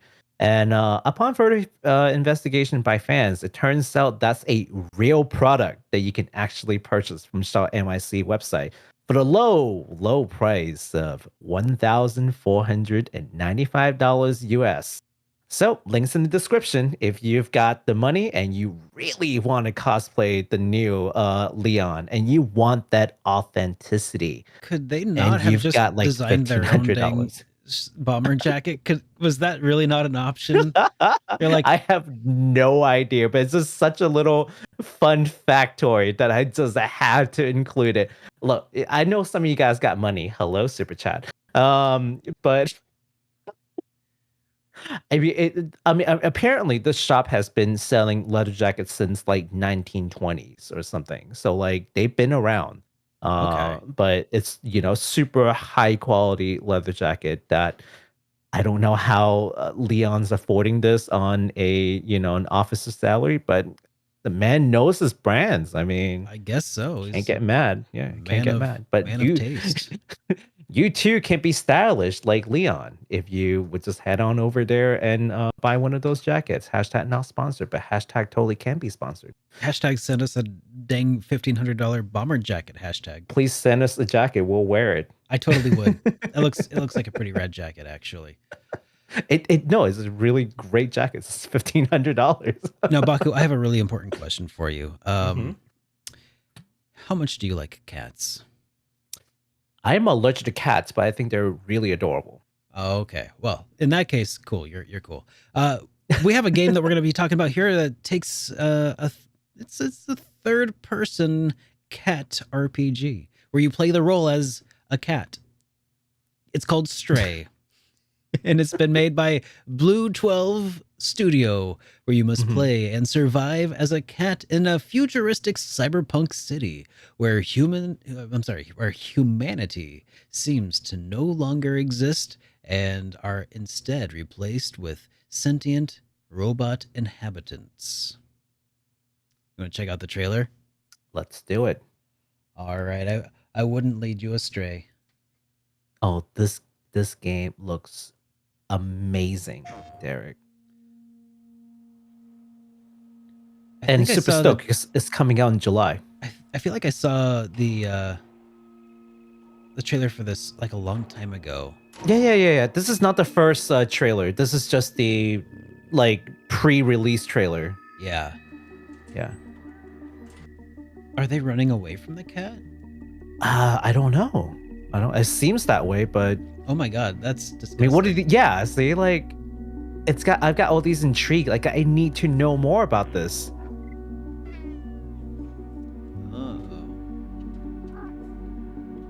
It looks so, and of course, knock those bottles down. Oh yeah, because you're of course he's a cat. Because you don't GAF.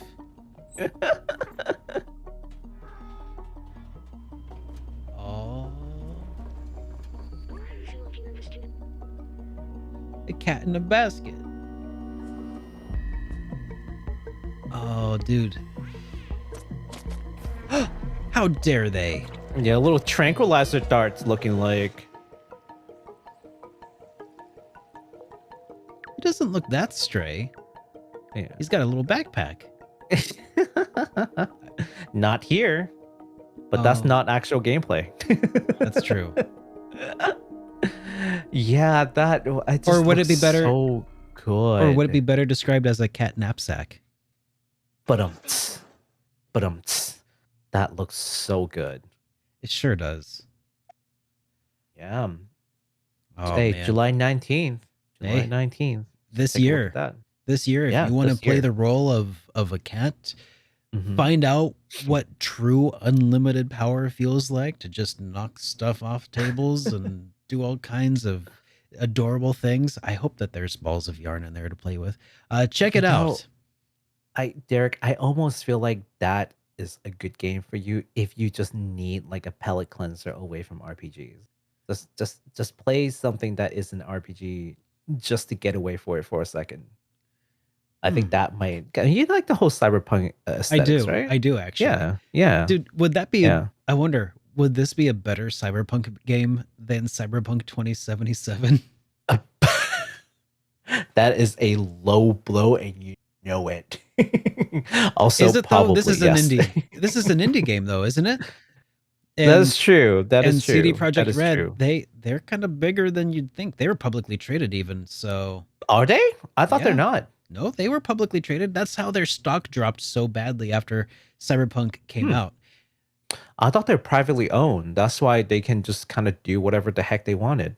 Huh. No. Interesting. I could have sworn a friend told me that they're privately owned. That's why they can like kind of do what they do and just like take forever to release the game because like no stockholders are like rushing them to like to sell stuff. That could have changed since when I had that conversation with friends. So I don't know. But yeah. By the way, speaking of, you know what? I completely forgot this. We were talking about was that one game just now that when we're talking about not having played Undertale. Yeah. Derek, here's my proposal to you. If you play Yakuza, I'll play Undertale. I think it's a better trade for you. I mean, at least you're interested. Okay. Think about it. You can No, I think thought about it. Yeah. Oh, really? You already Yep. thought about it? Yeah, deal. Deal? Okay. Yep. Okay. It'll have to be in a little bit. I got to finish Chrono Cross first. Oh no, of course. I gotta finish Xenoblade 3, so it's gonna be a little.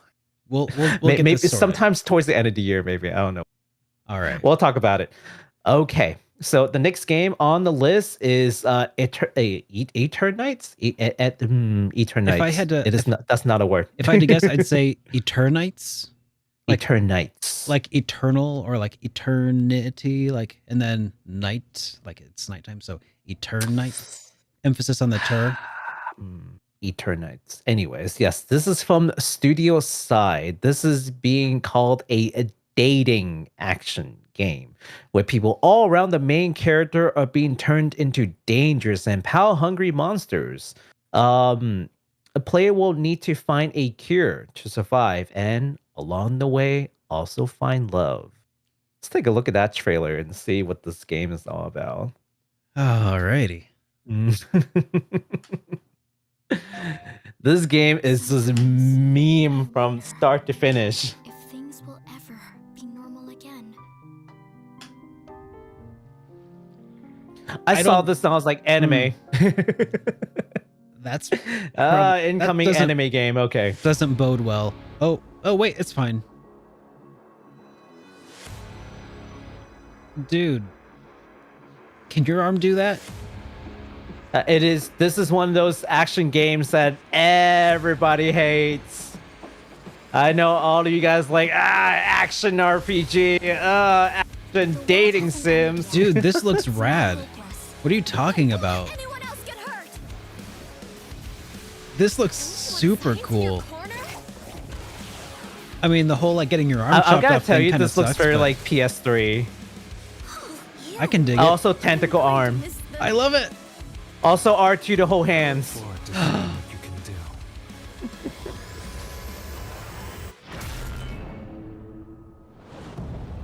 I'm digging it. Again, kind of. Is this also kind of cyberpunky? So let's talk about it. This is a action dating action game is what they're calling it. dating action game. That's gonna be a new genre. Dude, now, this game looks apparently. incredible. I don't know. I'm not even memeing. This looks cool. It does look cool. Yeah. Okay. With the tentacle hand and all. Yeah. I don't know if you guys saw the tentacle hand, but if you missed it, just, again, links down below if you want to watch that trailer again. But R2 to hold hands is already just like everywhere. It's just like, like the whole like F2 pay respect and Yeah. X to doubt. Now is R2 to hold hands. Very lewd. So yes, this game will be coming out in early 2023 on PS4, PS5, and the PC. So definitely check that out if that's your cup of tea. That does look pretty good, right? But it felt does. really out of place. It felt really out of place. Like it doesn't feel so weird until you watch like the entire show, right? You watch the entire show, it's like it's like a Resident Evil 4, and you got like all these super serious game, and then this like anime. It was just like, what happened? Yeah. Dude. You gotta watch the entire thing. You're gonna feel a little different. Maybe I will, but you know what? A part of me has me asking. Cool. It's so cool. I was gonna say, part of me is thinking though in the back of my head, that's what games should look like. Like I don't want to play live action RPGs. Like I want to play something that looks straight up weeby anime. Like give me that stuff. I love that schlock, and yeah, that's cool. And RPGs need more romance in them too, Absolutely. RPG Absolutely. nerds need love too. That's all I'm gonna say. I mean, boy, the best romance that we've gotten recently is Final Fantasy 15, and we already know how it went. But yeah. Speaking of Final Fantasy, Derek. Well, a little game. I don't know if you've heard of it before. It's called Final Fantasy 16. It's this game. No, it's coming from this nobody really. The game takes place in tiny a game land of Valisthea, which is where the studded and giant crystal formations known as mother crystals that provide the peoples of the land with aesthetic growing hang on. Do you want me to do this one, Derek? Yeah, go for it.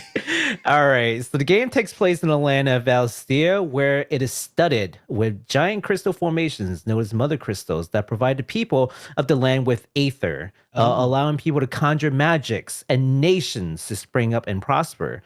Let's see. Peace is disrupted, though, when a blight spreads through the land, threaten to destroy civilization. So that's kind of like the premise of the game, right? Like you got these crystal formations all around the land.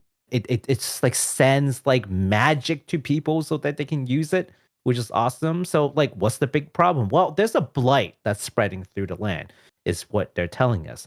There's 6 nations that exist in Valisthea, and all of them, in almost all of them actually, resides a person known as a dominant, who houses an icon, basically FF summons, which they'll explain in the trailer. The player will play as Clive Rossfield, who had failed to inherit the power of the fire icon, the Phoenix, and instead master the way of the sword to protect his younger brother, Joshua, who did become the dominant at birth. Okay. So did that make sense? Sure. So what I heard was that the world was at peace, and then the Fire Nation attacked. Let's check it out. I actually think you do play as the Fire Nation, but yeah, let's take a look at it. This is my first time watching the new trailers, so yeah. No spoilers, guys, please. You there in chat, I'm watching you. Stop it.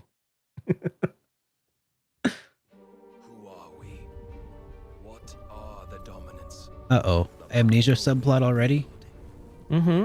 Oh, yeah. Sorry, spoiled. Thanks. It breaks us. It unmakes us. That its immaculate aspect might reveal itself. The icon. Ooh. It looks gorgeous. Look out, Capcom. Mandatory British. Look out, Capcom! You're not the only ones who can make gorgeous character models. Yeah.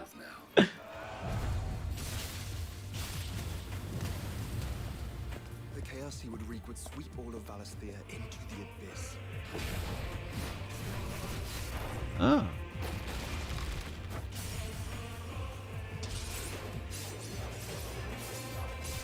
That's pretty cool. Flashy. That we may bring an end to the strife and found a new order to see us unto tomorrow.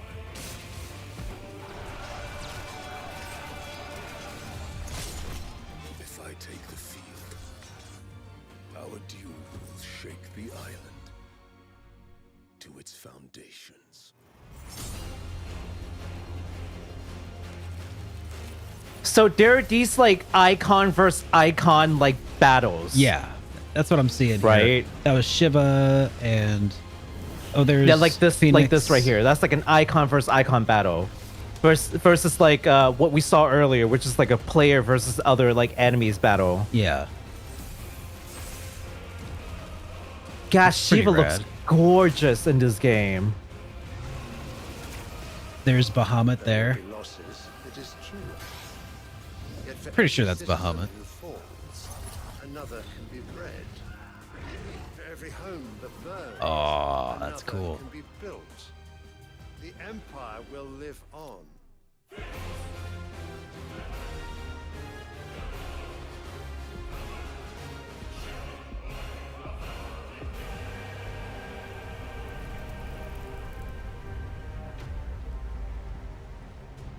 That's cool. That's super dope. So oh, never mind. There's more. Oh. Awaken, if free. Yeah, that's basically the main character. That's Clive, the main guy that you play. So summer 2023. So I will say that one of the things I actually do really like, and this probably makes sense for a lot of like longtime Final Fantasy player, is all the summons are now like their power level are more like based. Yeah. I don't know if that makes sense. Like they if have the you- same baseline. Like they can. kind of They can they're fight all- each other. they're more They're on the not same just- level. Yeah. Yeah, because it's not like Bahamut. It's just like top tier Infrit. You get an early game, and you know Yeah. you play with him It for a puts them little all bit, on and then you a move level playing on. field, more or less, where Yeah, they can it's actually very fight different. each other. It's very different. This is Yeah. a very different reimagined like power levels. Like so now that we've seen that again, each of these summons are now known as icons in this game, and almost every one of those nations has one such icon, and they dwell in a person known as a dominant. Mm-hmm. Right, and how these dominants are treated varies between nations. Some places fears them, some places treat them like royalty, some places treats them like they're champion of the people. Mm-hmm. It just all varies. But regardless, they've got this like really powerful, obviously power that's within them. Yeah. That they can transform themselves into the icon, and or borrow the power from the icon. So that's It's really the weird basis to me of the game. that Yeah. they decided like they're spelling icon wrong. They're spelling it AIKON. Is that right? EIKON. EIKON. Yeah. It's so, Icon. Yeah. It's Yeah. Why? Magics with the K. Yeah, I know. I didn't misspell that. That's what they had on their website. And speaking of website, link down below. I believe actually maybe I've forgotten to link this. They actually have a new website that's opened up, and that's where I had to go to do my research on this game. So if you wanted more lore, you want to read it for yourself, yeah, we're gonna definitely add the link down below. I think I might have forgotten to add that in there, or not.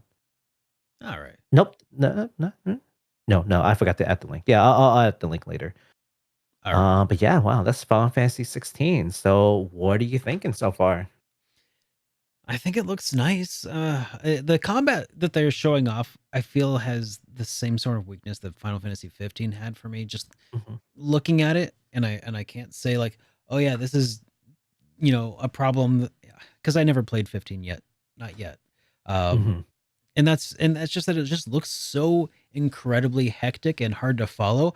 I can't Mhm. tell what the player is doing to trigger various attacks. So it just, from my perspective, it just looks like here's a bunch of slashies and a bunch of like flashing around and zooming around and stuff. And Mhm. it's like, yeah, that looks cool, but I have no idea what they're doing to make that happen. And I feel like that Mm. that causes this disconnect in my head of like, Mhm. is the player doing that, or is the game playing itself essentially? Yeah. Like, is how much agency does the player have over, what the character's actually doing? Or is it just sort of like Yeah. triggering these events where these does this scripted set of attacks that looks really flashy and cool for trailers, but then Mhm. like it's not that involved for the player, right? Like that's Yeah, uh, yeah. is this a game that you can master, or is this a game that you just mash through? That's it's Mm. like, I don't know.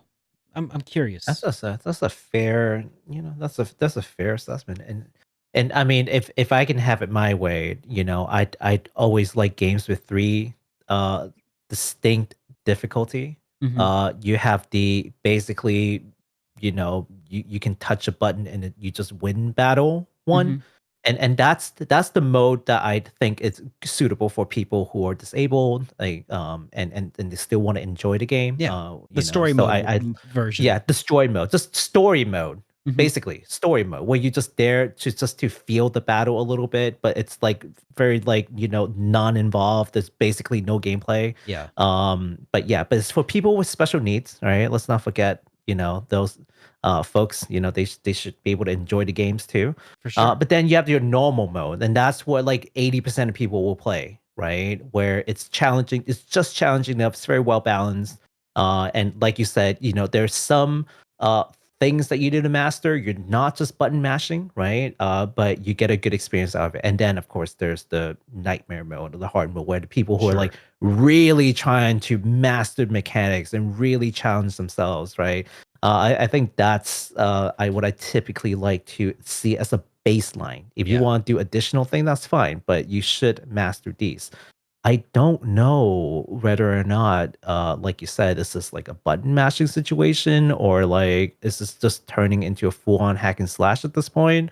I There's mean, definitely no like, at least from based on the UI, it doesn't look like there's even room for any party members in there. mhm. So I'm a little concerned about that.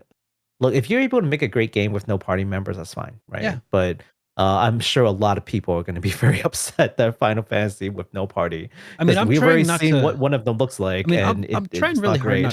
I'm trying really hard not to make any sort of like judgments based on a trailer, right? Because it's Hmm. very much like making a judgment of a book by its cover. Um, Oh, absolutely, absolutely, yeah, but at the absolutely. same time, I feel like Square Enix is trying to show you some stuff so you have an idea of what to expect, and I'm just curious. You That's try all not I'm. to read too into it, right? No, I agree. I Yeah, agree. but I, I think, yeah. yeah. It's a bad habit for me. Like just overanalyze it. Yeah, but no, you're right. It's better off that we just look at it like Square Enix is trying to show us something cool. So, but yeah, but that's the game, man. I am cautiously optimistic. I mean, especially with Yoshi P behind the helm, I feel better about it than Mhm. Nomura. No offense to Nomura fans, but I How just dare think one of you? them is a better director than another. I don't know. Nomura is an Um, incredible character designer. He's an incredible character designer. Let's keep him that That's way. that was the end of Belts, that statement. So, belts and zippers, belts and dude, zippers. it's cool. It's just cool. All right. Yeah. You want to move on to this next piece of industry news? Yes, we're tending towards the last parts of the show where we talk about industry things that aren't game announcements. So, Sega just announced the release of a new retro system that's slated for October 27, 2022 in Japan, with planned international release on later dates. This retro console, for those of you who are already in the know, and I saw some people asking about it, is called the Mega Drive Mini 2. It will launch with 50 games from the Mega Drive, also known as the Genesis in the West, Mhm. as well as Sega CD exclusives. The system will sell for 9,980 yen, which actually is roughly 75 US dollars. It's not bad. It also has a Sega CD attachment, I love which it. is purely cosmetic. I want it. And that sells for $37. I can't believe I'll that 3D they're print my selling- own. I can't believe they're selling the attachments, which is purely cosmetic. I love it, but also like what?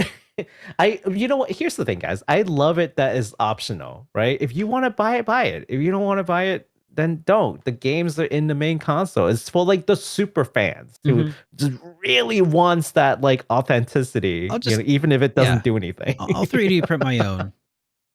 You could, yeah. I mean, you can do that if you really want to. No, nothing stopping you from printing your own attachment because, But it's awesome. So you want to take a quick look at that trailer? Yes, I'm very curious to see more about this. So this is going to be Japanese only because so far it's only announced with Japan, but they do have plans for international release. So do not fret.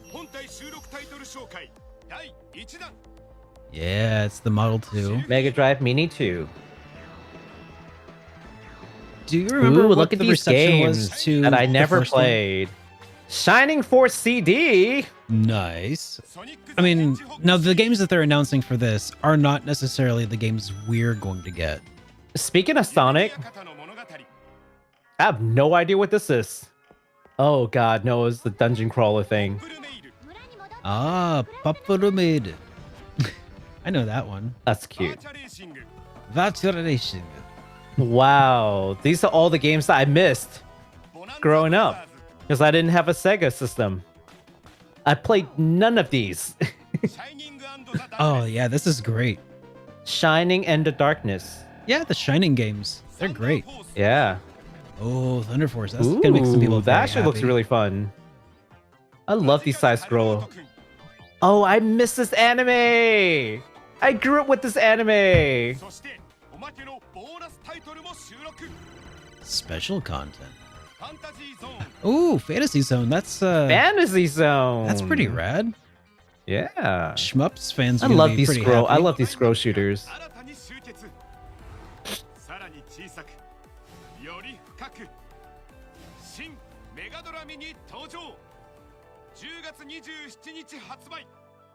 So are those the only games that they've announced so far? Mini 2. Huh?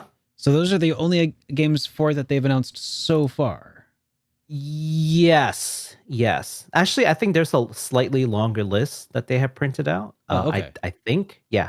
But on release there will be 50 games. So That's including Sega CD games. You don't have to buy the attachment, but it's Sega awesome. CD. I love it. The Sega CD is in there. Oh man. And just wait until the Model 3 where they include some 32X games. They've been hinting that there will be a new one coming that might be Dreamcast, but I think it's purely speculative at this point. So hype responsibly and don't be too swayed with unfound rumors. That's I want to tell everyone. Now Yeah. I really want to dig into the original release of the Model 1. I want to see what's in those. Yeah.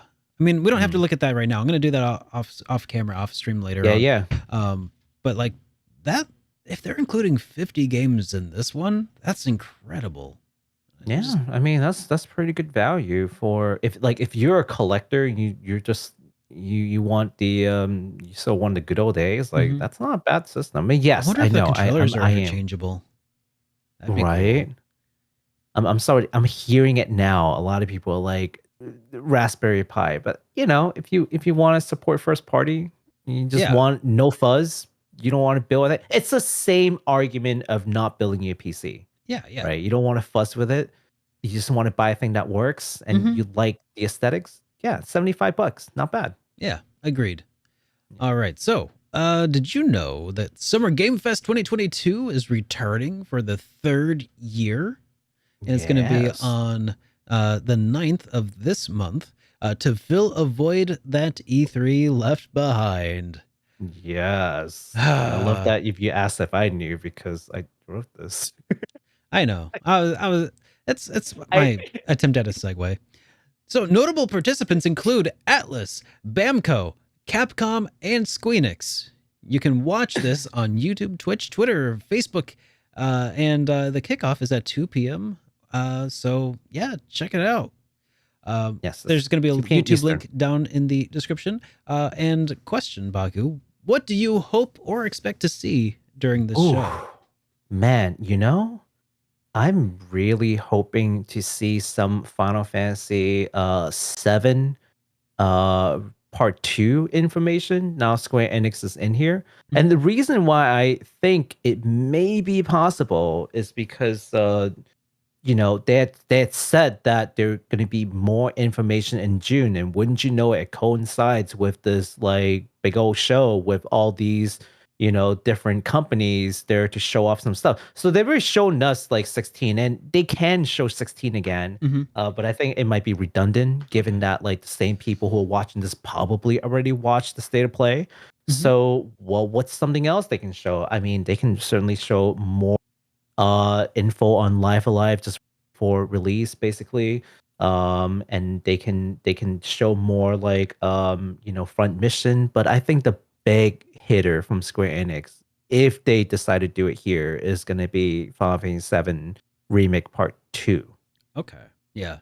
Well, that was What a do you good think? attempt there, Baku, but wrong answer. The correct answer is Atlas needs to show off Persona 3 Definitive Edition. We've been waiting forever. It's their 25th anniversary. They've been let down after letdown, month after month after they tried to do this big hype thing of like building up anticipation. Atlas. But guys, Atlas. Do it. Do it. Do it. Can I tell you something funny about Persona? Go for it. It's related. There had been at least 2 new Persona collaboration for merch that I have not talked about because I don't feel like hurting all of y'all feelings anymore. I know. I just don't. I'm just like another Persona collaboration. I mean, they look cool. You know, One Atlas, of them is Atlas insert had a coin. big whole event, actually, an online event, like a 20-minute video where they got like the original voice actors of Morgana and Teddy. They got Sam Riegel doing the voice of Teddy to tell you about some dang shirts you can buy. I was like, come on, guys.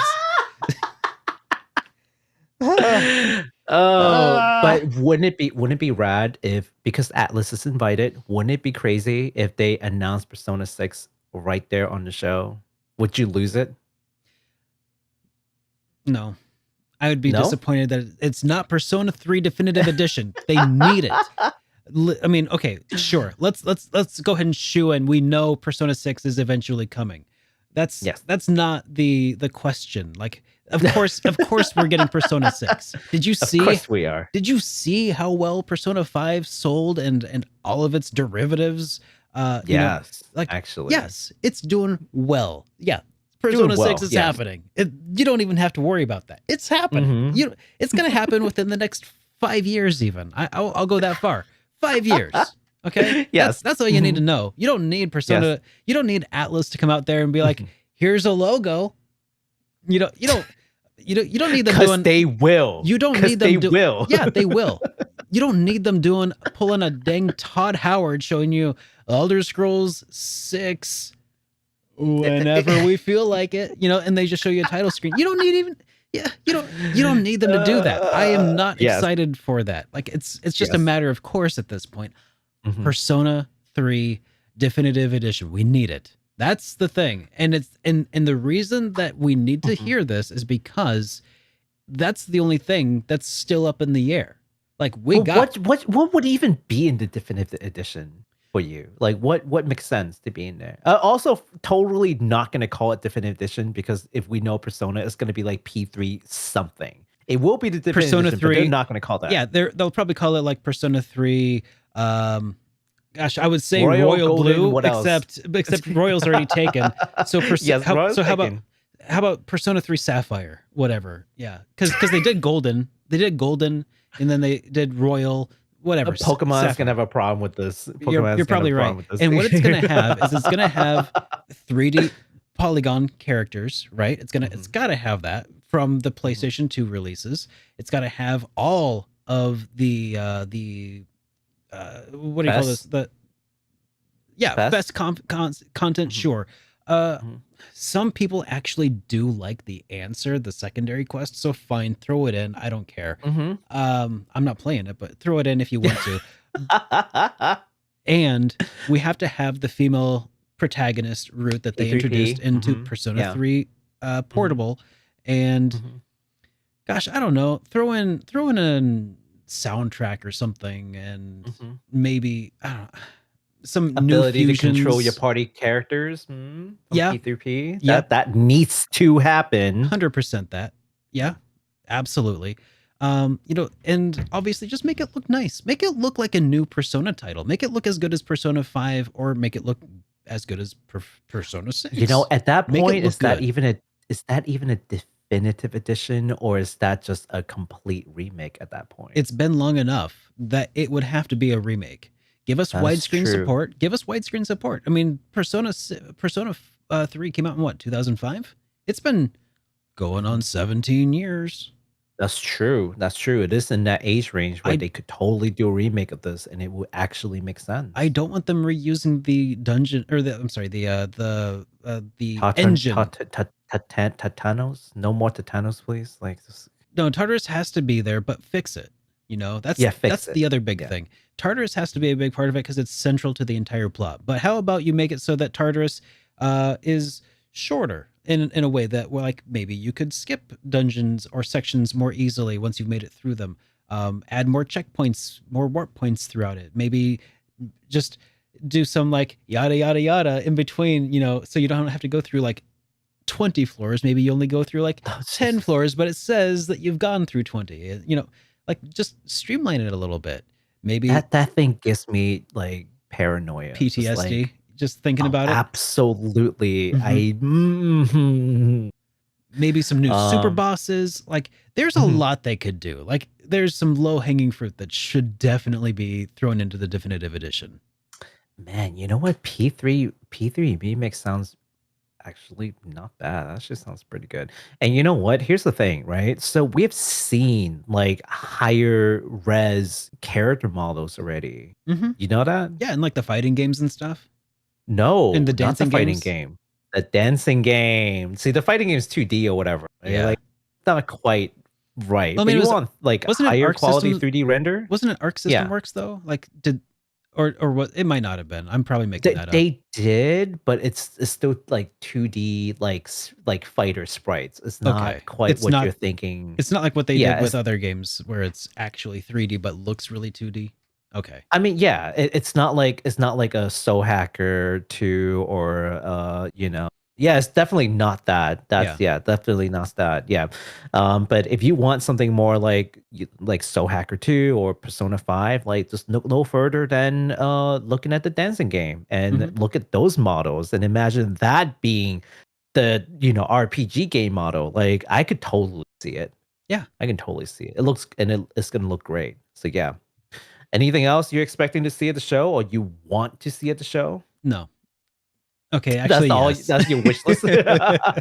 Okay. No, of course I'm being a little extra right here because I'm just so incredibly surprised that Atlas has yet to actually act on this clear win. Like, everybody wants it. Mhm. Everybody wants it. Yes. Okay.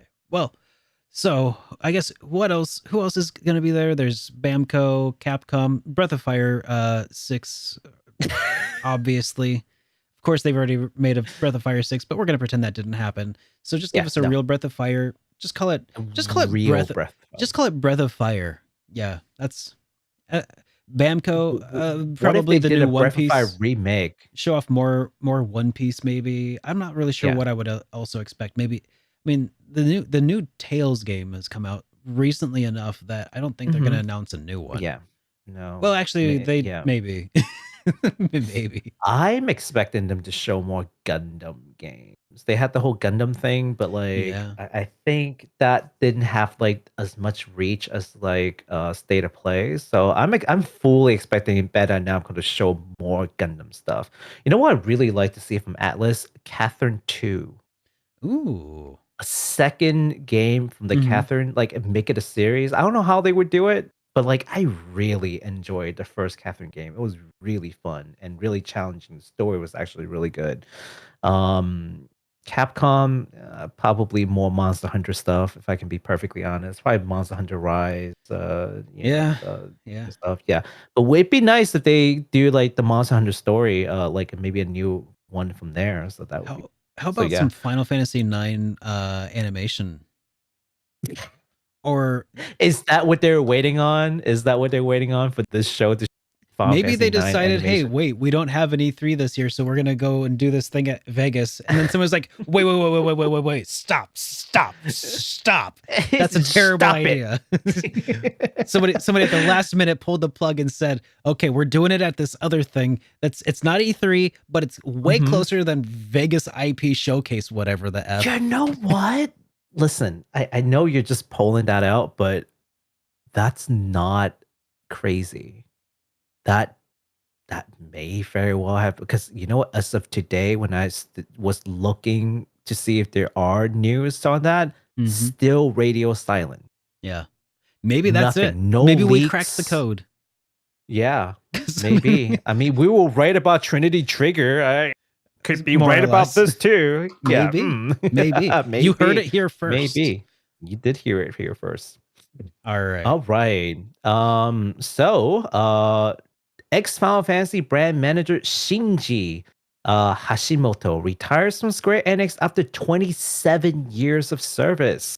Some notable roles that belong to our wonderful Mr. Hashimoto include being the producers for Final Fantasy VIII, Final Fantasy IX, The World Ends With You, and Neo, The World Ends With You. Now, if that doesn't sound impressive to you, of course, he had mentored many prominent producers and directors that are sort of the unsung hero role. But what you may not know, and I didn't know this until I looked into it today, that he actually, within the company at least, he is very notable and oftenly cited as one of the main people responsible for the conceptualization of Kingdom Hearts. Like, without this person, no Kingdom Hearts. And as the story goes, Square Enix and Disney in Japan used to share a same building in Tokyo. And that's where Hashimoto would, buddy up with executives in Disney and pitch the idea and just really worked it out with some of the executives over there. For that to even be the foundation, for them to even talk about this, he was like, just an invaluable piece of connection that he had built for Kingdom Hearts to exist. So you had this person to thank. If you are a fan, without him, the game might not have ever come into even a thought. So that is super awesome and very low key because he's not a hugely celebrated person until he's not now. one of those people with movie star status, even though maybe he's no Nomura, that's for sure. Or Yoshi P or Yoshi P, yeah.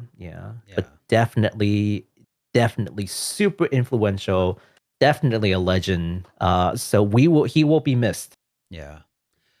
Well, Baku, I got some bad news for you, man. Amazon, unfortunately, has canceled the AI Somnium Files Nirvana Initiative Collector's Edition pre-orders, citing the inability to acquire inventory.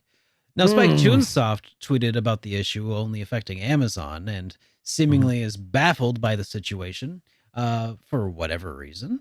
No resolution from either companies as to the time of this report. God, do you know anybody who might be affected by that, Baku? I might be able to name one such person who woke up to a 7 a.m. email that told him that that collector edition is no more. And that person also angrily wrote back to Amazon to no avail. Only to find out later on that day that it is not only he who had the problem, but also other streamer friends, also his personal friends, and then yet later on in the day seen a tweet from Spike Chunsoft that this is in fact a widespread problem. Well, So sucks to be that guy. yeah, sucks to be that guy. And no, there is no resolution from either companies yet. Just Okay, very for people who angry. are having difficulty reading between the lines, I'm pretty sure Baku's talking about Baku. But I am Jack's complete lack of surprise because I am also one of those people who have been hosed by Amazon in the past. Really? Yes, once upon a time, I pre-ordered. What happened? I pre-ordered Take Your Heart edition of Persona 5 from them. Oh God, And- no. I pre-ordered it and then they canceled it. Man, Right when it was about to come out, and I asked him if like, what can I do? Can you, because now I'm gonna have to pay scalper prices for this thing, and they Mhm. said nothing. Here's your money back, I guess. Reluctantly, like, Good luck, try again. Right. so yeah, don't pre-order for Amazon. They there are other places I you can thought do this. GameStop was bad. Like, it's just what? GameStop's actually like they're better, at least in this regard. I don't believe GameStop goes around randomly canceling your pre-order. I could be I've mistaken heard- about it, but I've heard that they had in the Okay. past, which is why I'm like a little iffy about GameStop. But you know, okay, well, just pre-order so 2 of them and sell one on eBay. Get your I was bases just covered. I was just going to say, like, you know, what I'm about to do is pre-order from 2 places that at least one of them will get to me. Yeah, but okay, so a little bit more. Again, this only affects the limited edition. So if Mhm. you pre-order from Amazon and you got the regular edition and you're like, what the heck are you talking about? I didn't get an email, right? Because it's the collector edition. And if you live in Europe and you're like, I have no idea what you're talking about, again, US only, Yeah. which they had acknowledged. So it's a subset of people, but also a huge subset of people that are getting hit by this. And I think it's probably worse because if you really think about it, who are the people who are buying collector's edition? Probably like really big fans, like the Yeah. ones who are really gonna get angry with you. You know, if this is a regular edition, like whatever, I'll just buy from like Best Buy, whatever, it's fine. Yeah. No, but this is limited edition stuff that are really being purchased by like the fans. So man, that's like the wrong group of people to piss off. But yeah, updating situation now. Personally, keep you guys updated to I will- see if they do anything. I will just add a little addendum to my story, at least. Luckily, I was actually, instead of going onto eBay, when I was very upset about the Take Your Heart edition, somebody mentioned that they had actually bought 2, and they sold their copy, their Oh. extra copy to me directly, and that was Wow. Well, hey, yeah. So I got really lucky.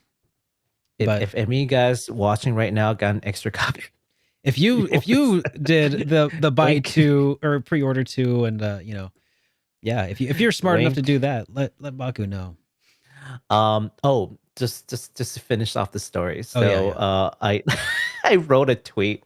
And if you have not followed me on Twitter or Derek, what are you waiting for? Follow us on Twitter. I wrote a tweet out complaining about like, oh my god, my order got canceled by Amazon. Amazon replied to my tweet and was just like, we're Wow. so sorry.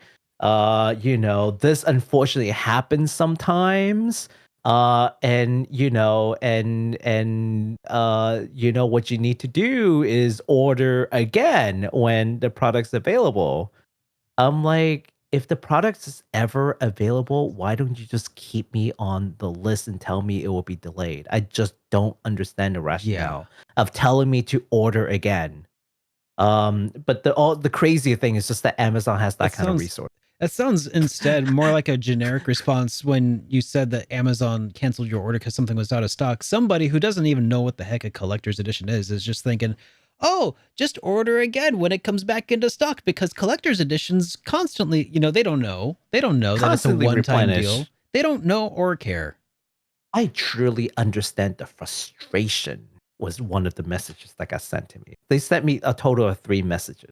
I just thought it was hilarious that Amazon has that kind of resources to scan Twitter and have a team of people dedicated to watch anytime Amazon's mentioned and if it's negative, bam, it hits you with the canned message. Amazon like, what? has the resources to put a giant dong in space. I feel like they probably I'm surprised. they probably have the resources to monitor Twitter for negative sentiment, and of course they're doing it. Here's the thing. They have the resource to come and apologize, but they don't have the resource to figure out what went wrong and try to fix it. That's the takeaway. Yeah. Yep. Yeah. But anyhow, that's developing situation. We'll keep you posted. This is a I think this is a what is it called?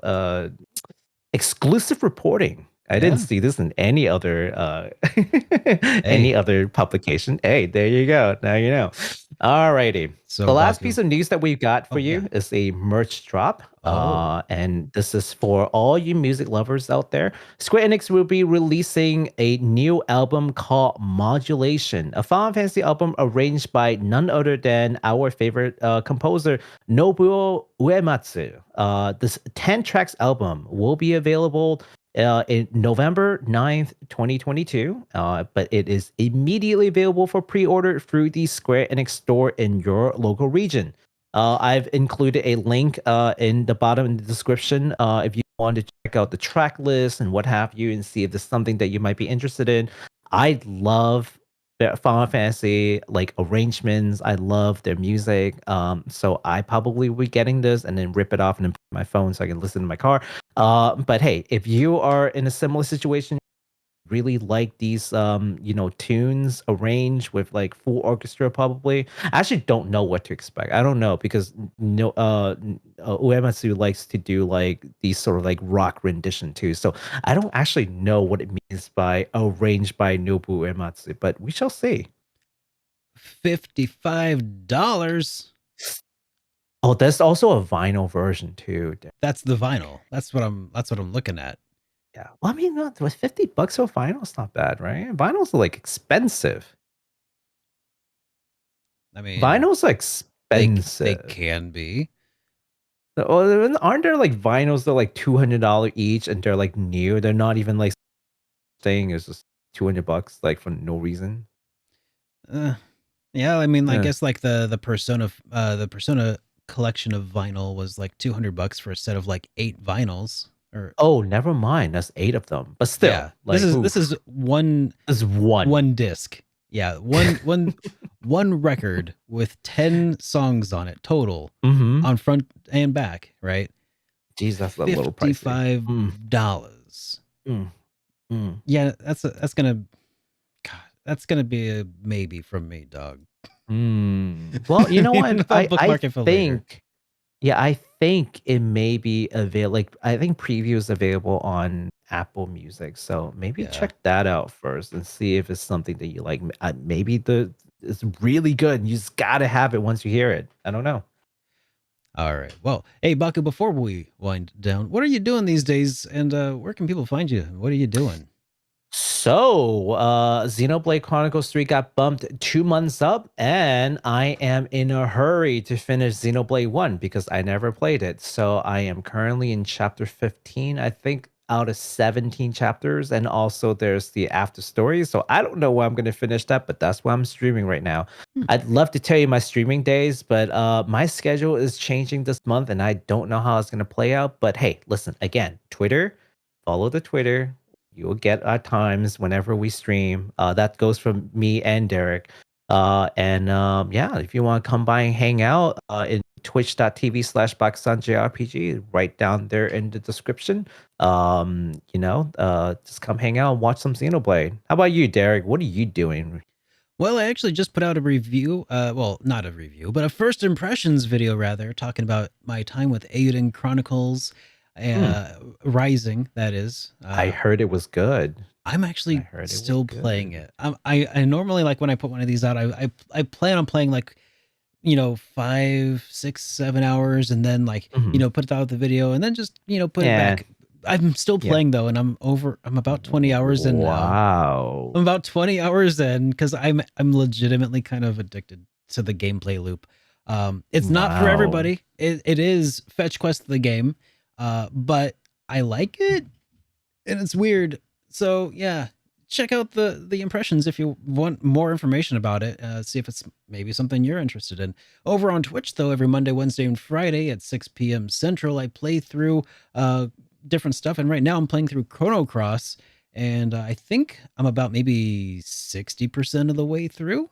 Maybe. Jeez, 60%. Yeah, I mean, I've been not streaming Oh, off and because you on took for- off. Because you Yeah. took off. Yeah, there was- Yes. Yeah, so I'm still I'm kind of doing like almost a completionist run also, because it's one of my favorite games of all time, and we're gonna talk about that during my review of it eventually. So I can't wait to hear how you feel about like the game once you complete it and see that like mysterious secret ending that yeah, they try so hard to hide from people.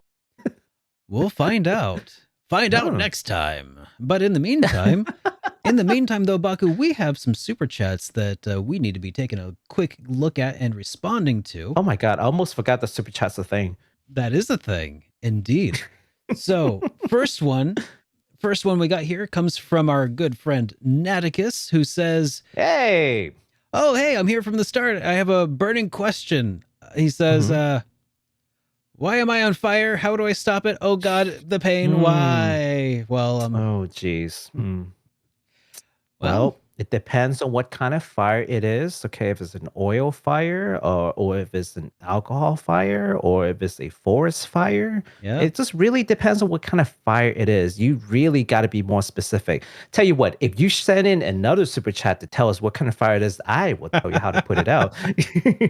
Deal? Okay, presuming that he's not dead. I mean, that was 2 hours ago. He's probably dead. He's dead, Jim. Oh, We got one from Rest in peace, Still Nauticus. Alive. Still Alive says, "Thoughts on the Hello. Genesis Mini 2 with Shining Force CD and Popful Mail? Heck yes. Here's hoping Oh, for no. Lunar and Snatcher too." Ooh, That would be incredible. That'd be so awesome. I think you need to give our friend a little bit more thought than what we already gave. Any more thoughts, Derek? Oh, geez. You have to dig deeper. It's like, God, give me some. I mean, thoughts. yes, I okay. The Sega CD stuff, the fact that they're including that is just really cool. I'm kind of surprised because I feel like they could have milked it a little bit more. Honestly, like they could have made out like a Sega Genesis Mini and had only Sega CD games. And I don't know. I feel like it sounds like it's a pretty generous offer for like $50, or I'm sorry, 50 games, $75. That's a pretty good rate, especially for something that includes not only the games but the device on which you play the games. Looking forward to seeing more about it. Yeah. Yeah, me too. I would love to see more information for especially national release, because as I mentioned, this is just a Japan release. We've seen like in PlayStation for one reason or another, because copyright. I don't know. There are a whole bunch of things where you won't see the same games in the Japanese version of the thing versus the European version versus the American version. So we'll have to wait to see what the European or the North American version looks like as far as like the game's concerned. But I do feel like, if nothing else, Sega has seen what PlayStation failed at, and they know how to avoid the pitfall. So, and they've seen how Nintendo did it right, and they know who to model after. So here's to hoping that Sega would do the right thing and don't try to do Sony, and instead see what Nintendo did and maybe do something, one up them a little bit. Wouldn't it be crazy if Like new Sega console wins wars? in like but in the retro console mini war? Like That would be that's crazy. incredible. That would be so I'm incredible. rooting for you. I'm rooting for you, Sega. Reviving the console wars. Now this is a concept I Retro can really edition. get behind. Yeah, let's get behind this. Yeah, absolutely. From Absolutely. Mushy, we got a super chat who just says, Hey, Mushy. He says R2.